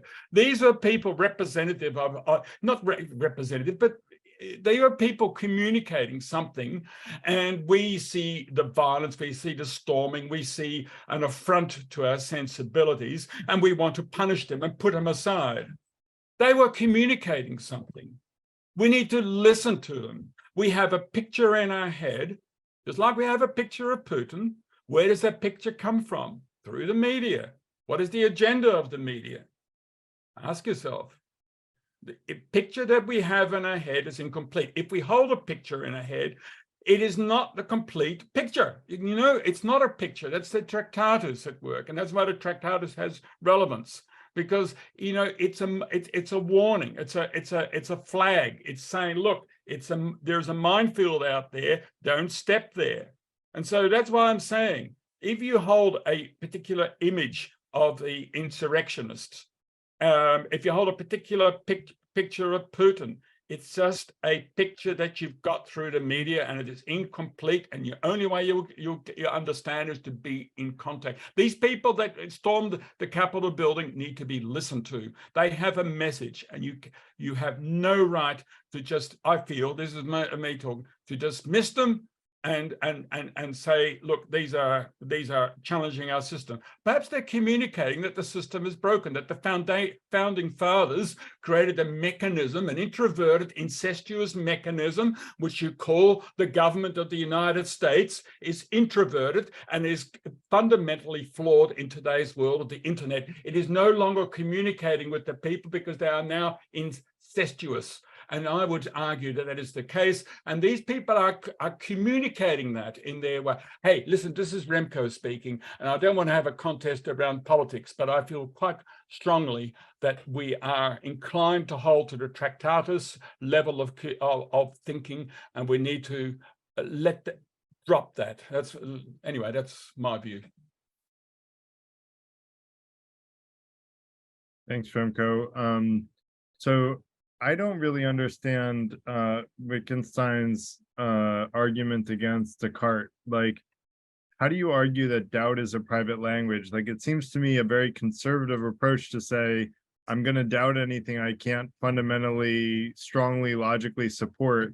And using that same example of, you know, like, if you and me see a door in front of us, Remco, I'm going to say there's a door in front of us, and, you know, I'm going to doubt that there's no door in front of us because I don't have evidence that there's no door in front of us. So I'm going to basically go with my senses and what they're perceiving until I'm proven wrong. Like that. Perhaps that logic makes a lot of sense to me. Callie, do you want to comment on that? Yeah. I'm hoping I can back Remco up here, and on a couple areas I'm seeing. One, this kind of language game at play in our discussion here is being held among a global audience. And so initially, when we open this up for questions, and even in the analogies that Remco used in his slides, he's discussing Putin and he's discussing colors. These are kind of shared common experiences that lay the background for how we can use common analogies to relate to one another. And I think the global stage is clearly shared by all of us. Another area that's shared by all of us is the online sphere, and that analogy of the colors of the blue and gold and white and black dress. That's all a kind of a common language that we're share. It would be useless to speak of kind of the day-to-day roles we each have, because that there is like no common ground among that. And I like the discussion. I'm glad we touched on global energy, because that's also a common area of discussion. But one thing that really struck me was the colors in ancient Greece. The sea hadn't been blue back then. This reminds me much of something that Ian Persig, I guess his name was Persig. I had the last name proper, but he did Zen and the Art of Motorcycle Maintenance, and that's a common book here in the U.S. he had one line early on in the discussion where he said, "Oh, I'm paraphrasing, back in the Middle Ages, did Try to gravity?" keep it to focus to the question that I asked. If you could, you're welcome to raise your hand and make other comments as well. Yeah, he said, "Did gravity exist in the Middle Ages?" And he said, before Newton proposed this, he couldn't think of a single aspect of non-existence that gravity didn't display. And I think this goes to people's realizations of ideas. And the key phrase being realize, you commonly associate this with knowledge, but there's a reason you need to realize knowledge before you can express anything along those lines. I guess I still am confused as to why doubt would be considered a private language. I don't know, Remco, if you can answer it differently than Callie, because I didn't understand his answer. No, I misunderstood, Garrett. When you said what is a language, Garrett? You had said that the reason, Pat, please. You had said that the reason that Wittgenstein disagreed with Descartes was that he considered doubt a private language, and Descartes said, I'm going to doubt everything that I don't have a good reason to believe. And to me, that's a very logical way of approaching things, is to doubt things that we don't have a good reason for believing. That's how I pursue philosophy, is I doubt everything until I have a good reason to believe it. I can logically defend a lot of things having started out that way, but I don't understand why you would consider doubt a private language. And if you consider doubt a private language, and that kind of building up of a consistent knowledge base, something that you're going to talk against, how did Wittgenstein build up any knowledge base whatsoever? Did he start with assumptions? That doesn't seem like a better place to start to me than doubt. Doubt seems like the right place to start. Yeah, sure. No. Look, absolutely. Look, a doubt is actually a good topic for a conversation, for a talk, because Bertrand Russell did quite a bit of writing on it. No. But in the case of Descartes, it involved a special type of doubt. And it's that particular type of doubt that Wittgenstein challenged, not doubt in itself. In fact, he wrote quite a lot on the topic of certainty and what is doubt. And he, I don't want to go there, but let me stay with Descartes. In the case of Descartes' premise is based on a private language. It's based on the premise that he was doubting that everything out there he couldn't validate, and it's that particular type of a particular doubt, that version of doubt, that Wittgenstein says, look, all you're doing is you're having a private language, and it has no meaning. There is no substance. It is not a valid basis. So he was against extreme skepticism rather than doubt as a way of approaching philosophy. No, he was sort of. He was basically saying, look, if you are engaging the world without a language, you are having a private language. And a private language does not exist. It only generates nonsense. It's sinnlos. It's meaningless. That's what he said. Descartes, what you wrote is meaningless because you are trying to have a communication but with yourself. You can't have that. It's private, and it cannot have any meaning. And that's all I can say. Okay. I mean, I think Descartes came to a lot of other conclusions other than cogito ergo sum.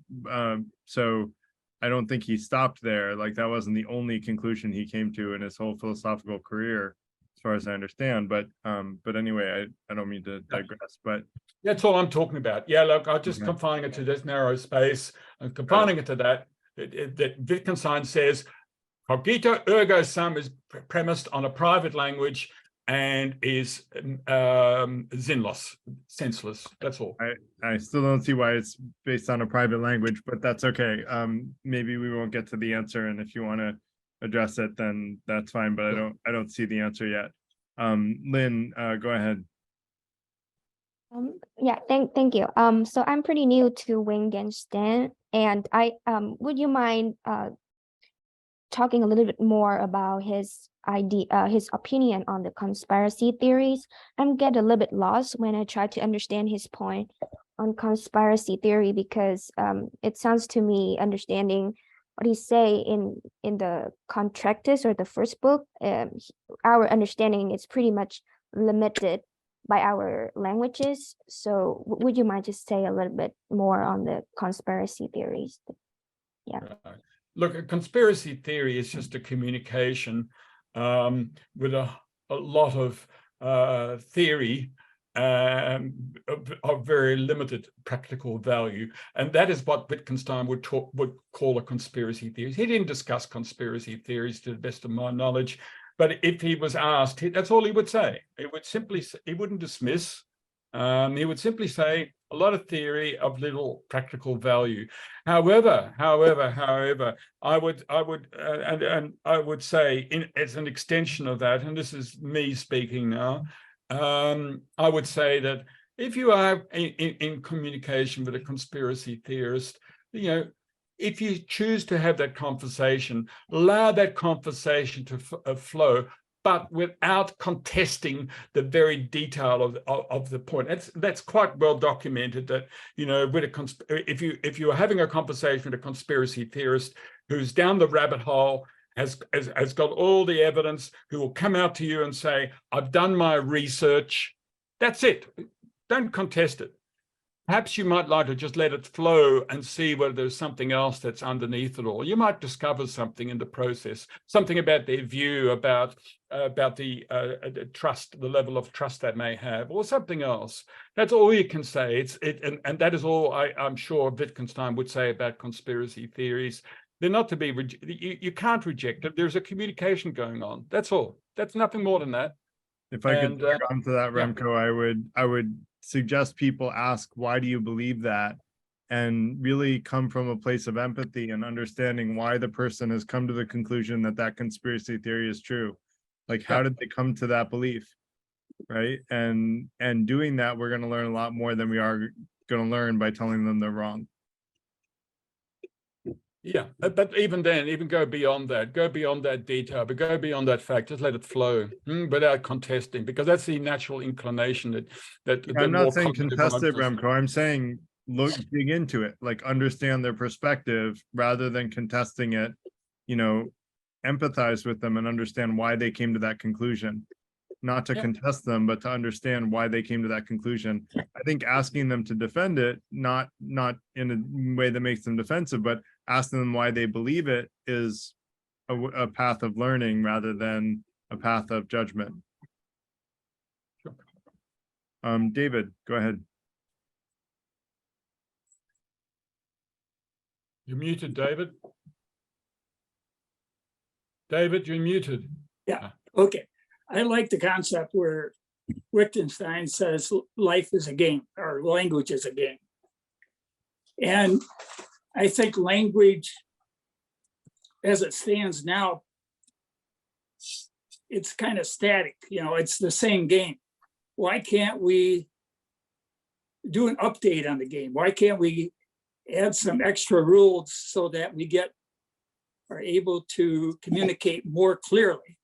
Not perfectly clear. There's always going to be a gap between what we think and what we say. But if we've reached the limit of where our language can take us, then shouldn't we evolve our language so it includes some more rules so that now we can think new things? It's like, basic language. You have basic on a computer and you got Windows 11. There's this, we keep updating computers, we keep updating games, but we never update our language, our everyday language. And if the language is a game, every game they make these updates and these improvements. And again, they'll have the same games that go back to the first computers, and they can still be playing it now, only it's so much better, so much more fun, so much information. And why can't language, why don't we? Or I think that we can, we just don't. And acknowledging that language is incomplete, you know, that there's a lot of gaps in there. I think that's a good sign. Well, first of all, David, thank you for that. And it helps for me to respond. First of all, rules are not part of language. Rules, or Wittgenstein went into some length into that one. He rejects the notion of rules. He says there are always exceptions to rules, and rules are outside of language. And not to hold anything about the quality of the words. I mean, one of the things us oldies, like me, sometimes have discomfort that the younger generation write in strange ways. They use these strange acronyms, you know, strange little words and shortenings. The word "you" becomes the letter U, and what is it, RTOFL, you know, and all these little things. Wittgenstein would simply say, it's just a communication. The language is complete. They are having a communication, and we have no right to adjudicate on that. It is a legitimate communication, no more legitimate than our proper Queen's English, as we would say in this country. You know, it has no relevant stature. It is their communication. And it's important for us to recognize that. It's important for us that, you know, I'm mindful of, I don't know whether David's still here, you know, he runs the agnostic group. You know, you can call yourself agnostic, but you can't call yourself an atheist. It's because, look, I'm actually going off on a tangent now. I'm just letting my mind wander. I shouldn't do this. Look, David, thank you for your question. I think you just have to be a little bit more accommodating and recognize that language is not just an assemblage of words. There is a communication which is beyond words. It's something that you and I are having, and you are having with everybody here. And language is evolving the whole time. It takes different forms. And you don't think it can take a giant leap at one point? Okay. No, it's just evolving, and we just need to be with that. We just need to be kind to those that are not communicating in our particular way. I would be kind anyway. And the new language we backwards accepting too. But I've developed what I feel is my own language, and I feel like I see the world much better. And Wittgenstein was a part of that, because he says we can't, you know, there's this like fuzziness. And what can we reduce this fuzziness to? So if it was 30% fuzziness before, what can we do to get it to 75 or 80?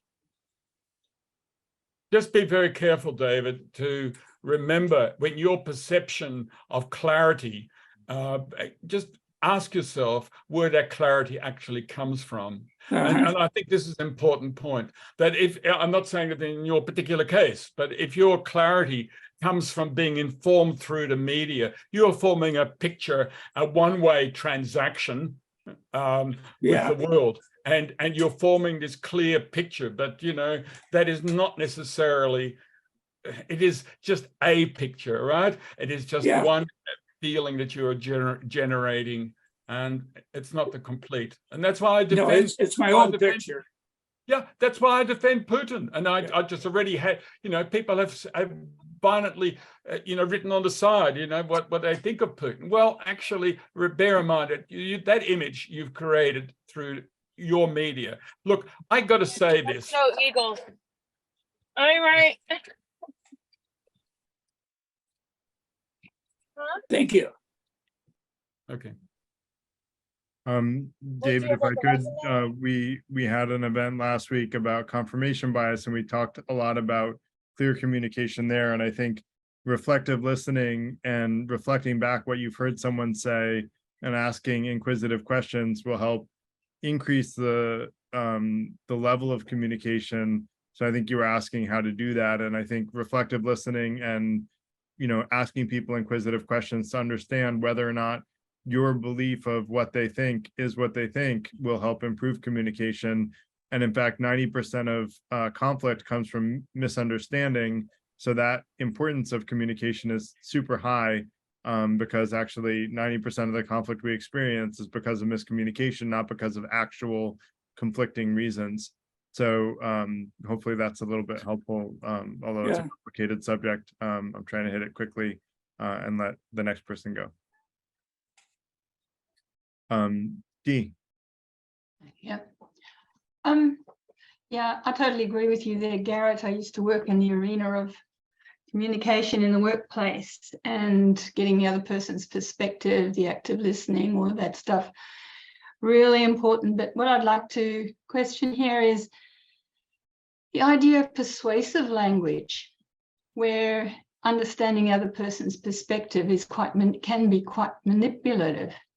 And what is the game there? It's one of getting the perspective of others, but actually dumping on them in a way that you know is going to land to get your way. I mean, Trump's a specialist in that, where he's exploited emotions and feelings and dissatisfactions of a group of people in the country, a very large majority even. And so that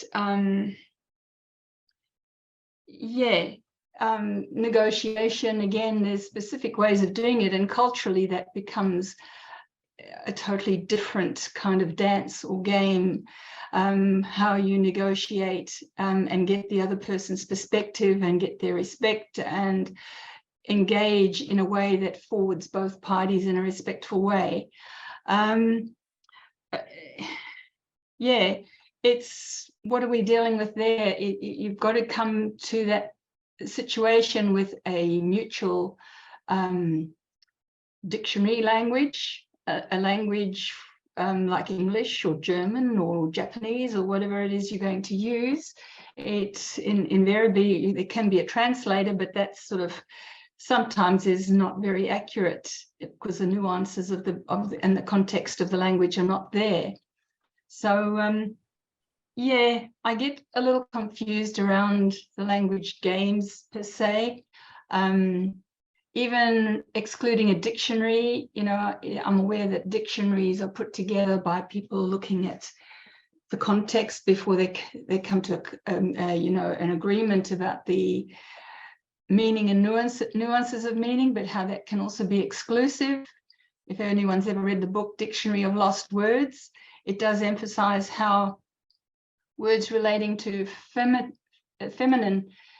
experience of life were very often excluded because it was men putting the dictionaries together. And so that can influence thinking, way of behaving, way of communicating. So it's a very complex situation. And I think sometimes Wittgenstein's language games is kind of distilled a little bit too simplistically. Thank you, Dan. Pick up a game of chess. Pick up a game of chess with two people playing. If you have a game of chess, there is no coercion involved. It is just a person making a move and the other person makes a move in response, in which case you make a move. And there is a flow that involves in that game. If you had a conversation, as you call coercion, or are there other sort of labels you might want to put on, it sort of implies that the other person who's playing the game is actually pointing to the piece to play by the other person. If you have a pure communication, it is simply two people sitting in front of a game, a board, and moving the pieces, and that is it. That is it. Now, that is perhaps a poor metaphor because the communication is far more than that. But for the purposes of addressing your particular point, just stay with a communication being something that flows. Now, initially, there will be egos involved. You know, there may be an underlying agenda in the communication of, I'm smart, aren't I? Or, you know, some other, you know, I'm an informed person, which is often the case in a communication, that unanswered question, you know, that is often underlying a communication. It goes beyond the intent of the communication because one party is trying to dominate the other. Yeah, that happens. That happens. You just have to be mindful of that.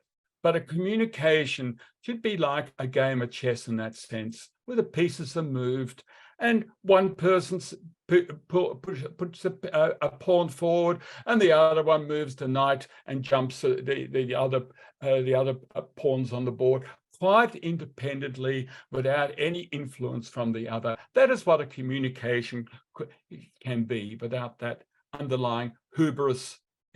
Does that answer your point? I'm looking at the furrow in your forehead there, knowing you a little bit too well there. Is there anything I missed there? Yes, it's far too logical and rational for me. Okay. But don't worry about it, that'll do. Okay, thank you. We'll talk about it later.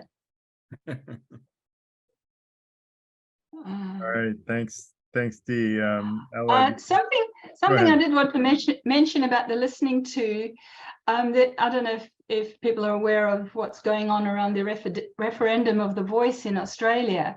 The whole thing that the Indigenous people don't feel listened to, and instead of rising up and revolting, there's something in that's afoot in trying to get better representation of their perspective in Parliament before laws are made. And there's a lot of different ways of seeing it by different people. The debate is immense going on at the moment, but it's exactly what we were talking about, being listened to. For so many years, the Indigenous people who lived here, or the natives here, have not been listened to and been compromised for so long. And yeah, how do you do it is a big question. It's a big political and emotional situation. Yeah. Thank you. yeah, I think we should have a separate night on Indigenous people. We talked a little bit about it in Thanksgiving, which is we got a bit into into that topic on Thanksgiving in the US, but it would be interesting to focus on it for an evening, so we can keep that in mind for a future event. That said, I want to let Ella go. We're at 9 o'clock, so I'm going to let Ella and Sarah go, and then we're going to shut down for the evening. Okay, sure. Just getting back to David Bohm one moment, since he developed this dialogue. He says that what we have to pay attention, I don't think I've heard anyone address this, so I thought it might be important, is to realize that, and we did a bit with the confirmation bias idea, that our thoughts are the product of our own conditioning, which is everything we have heard from our parents, from our educational experiences, our environment, how we grew up, and so forth throughout our lives. So our thoughts are conditioned.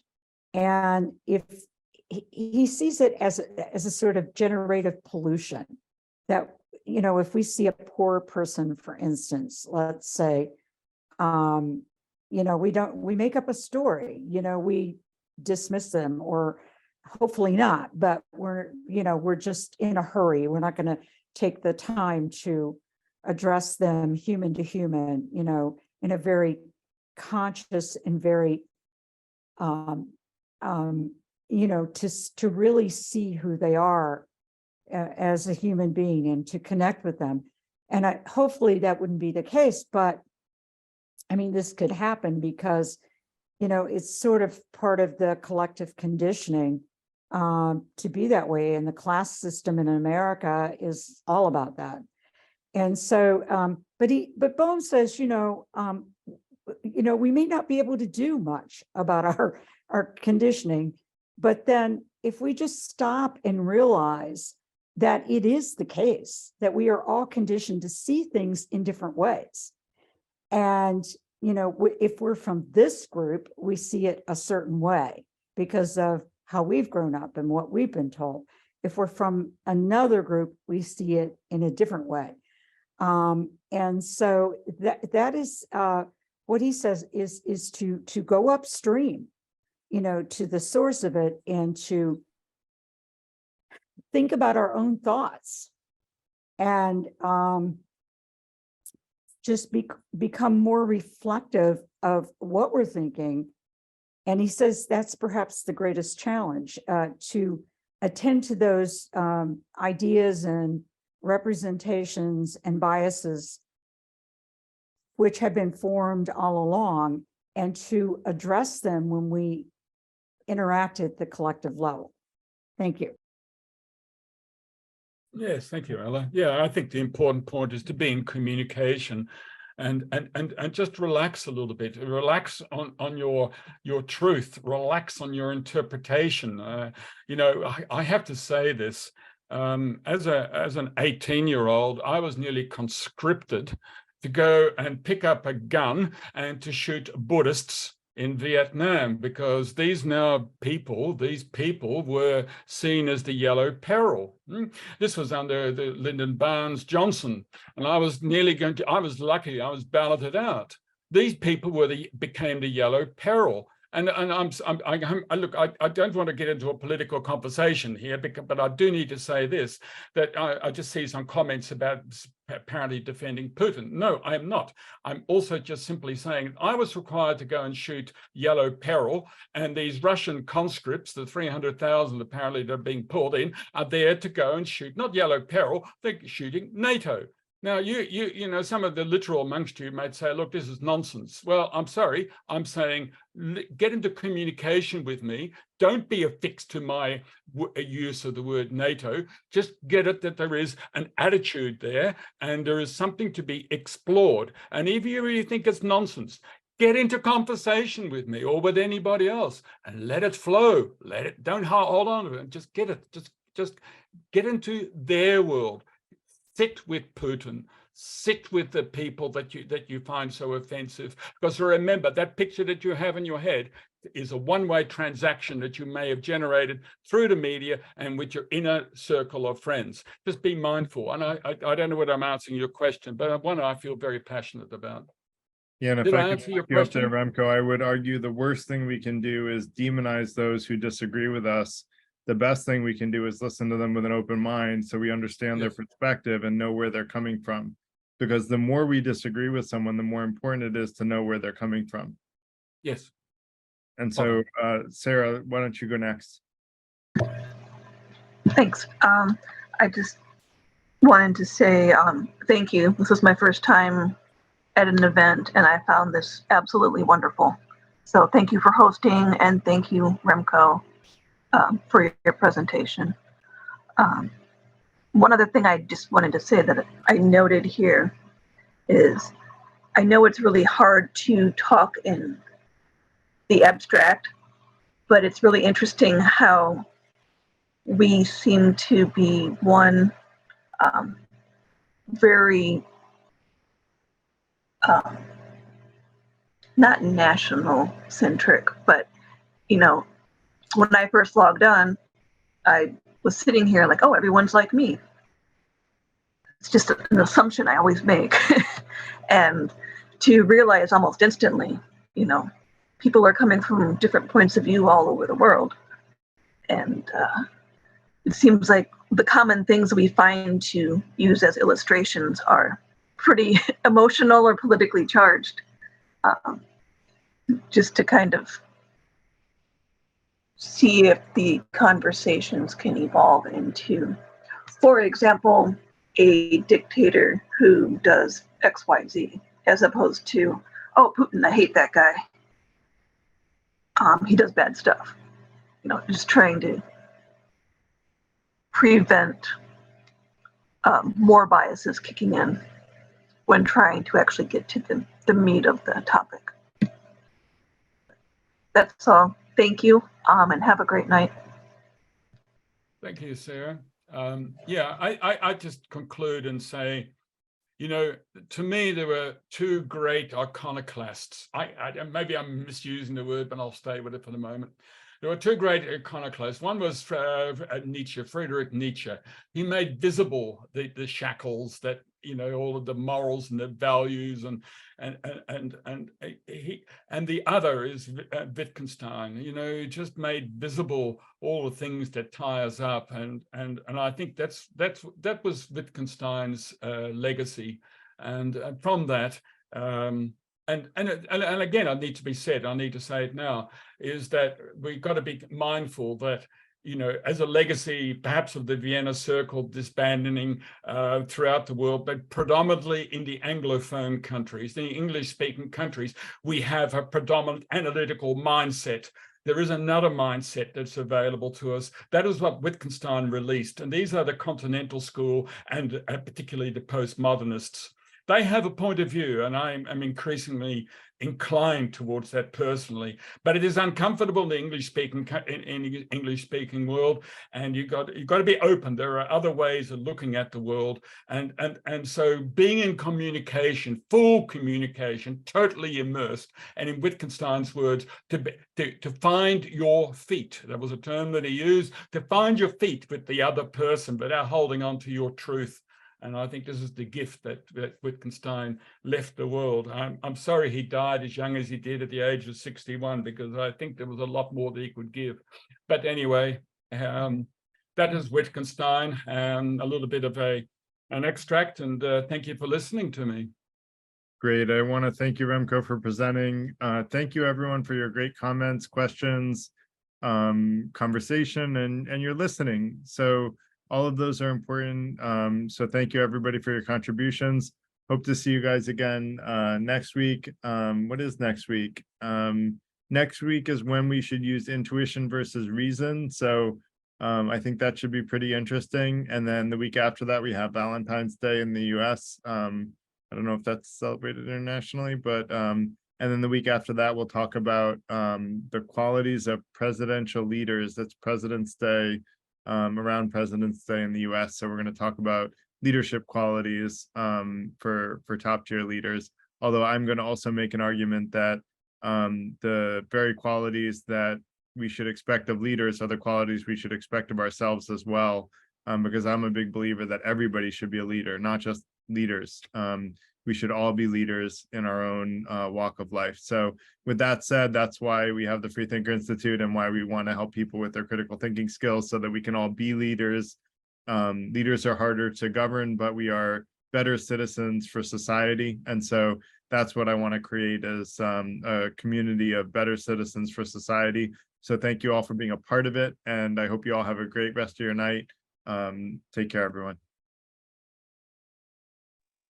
Thank you. Thank you, Garrett. Bye-bye. Thank you. Bye.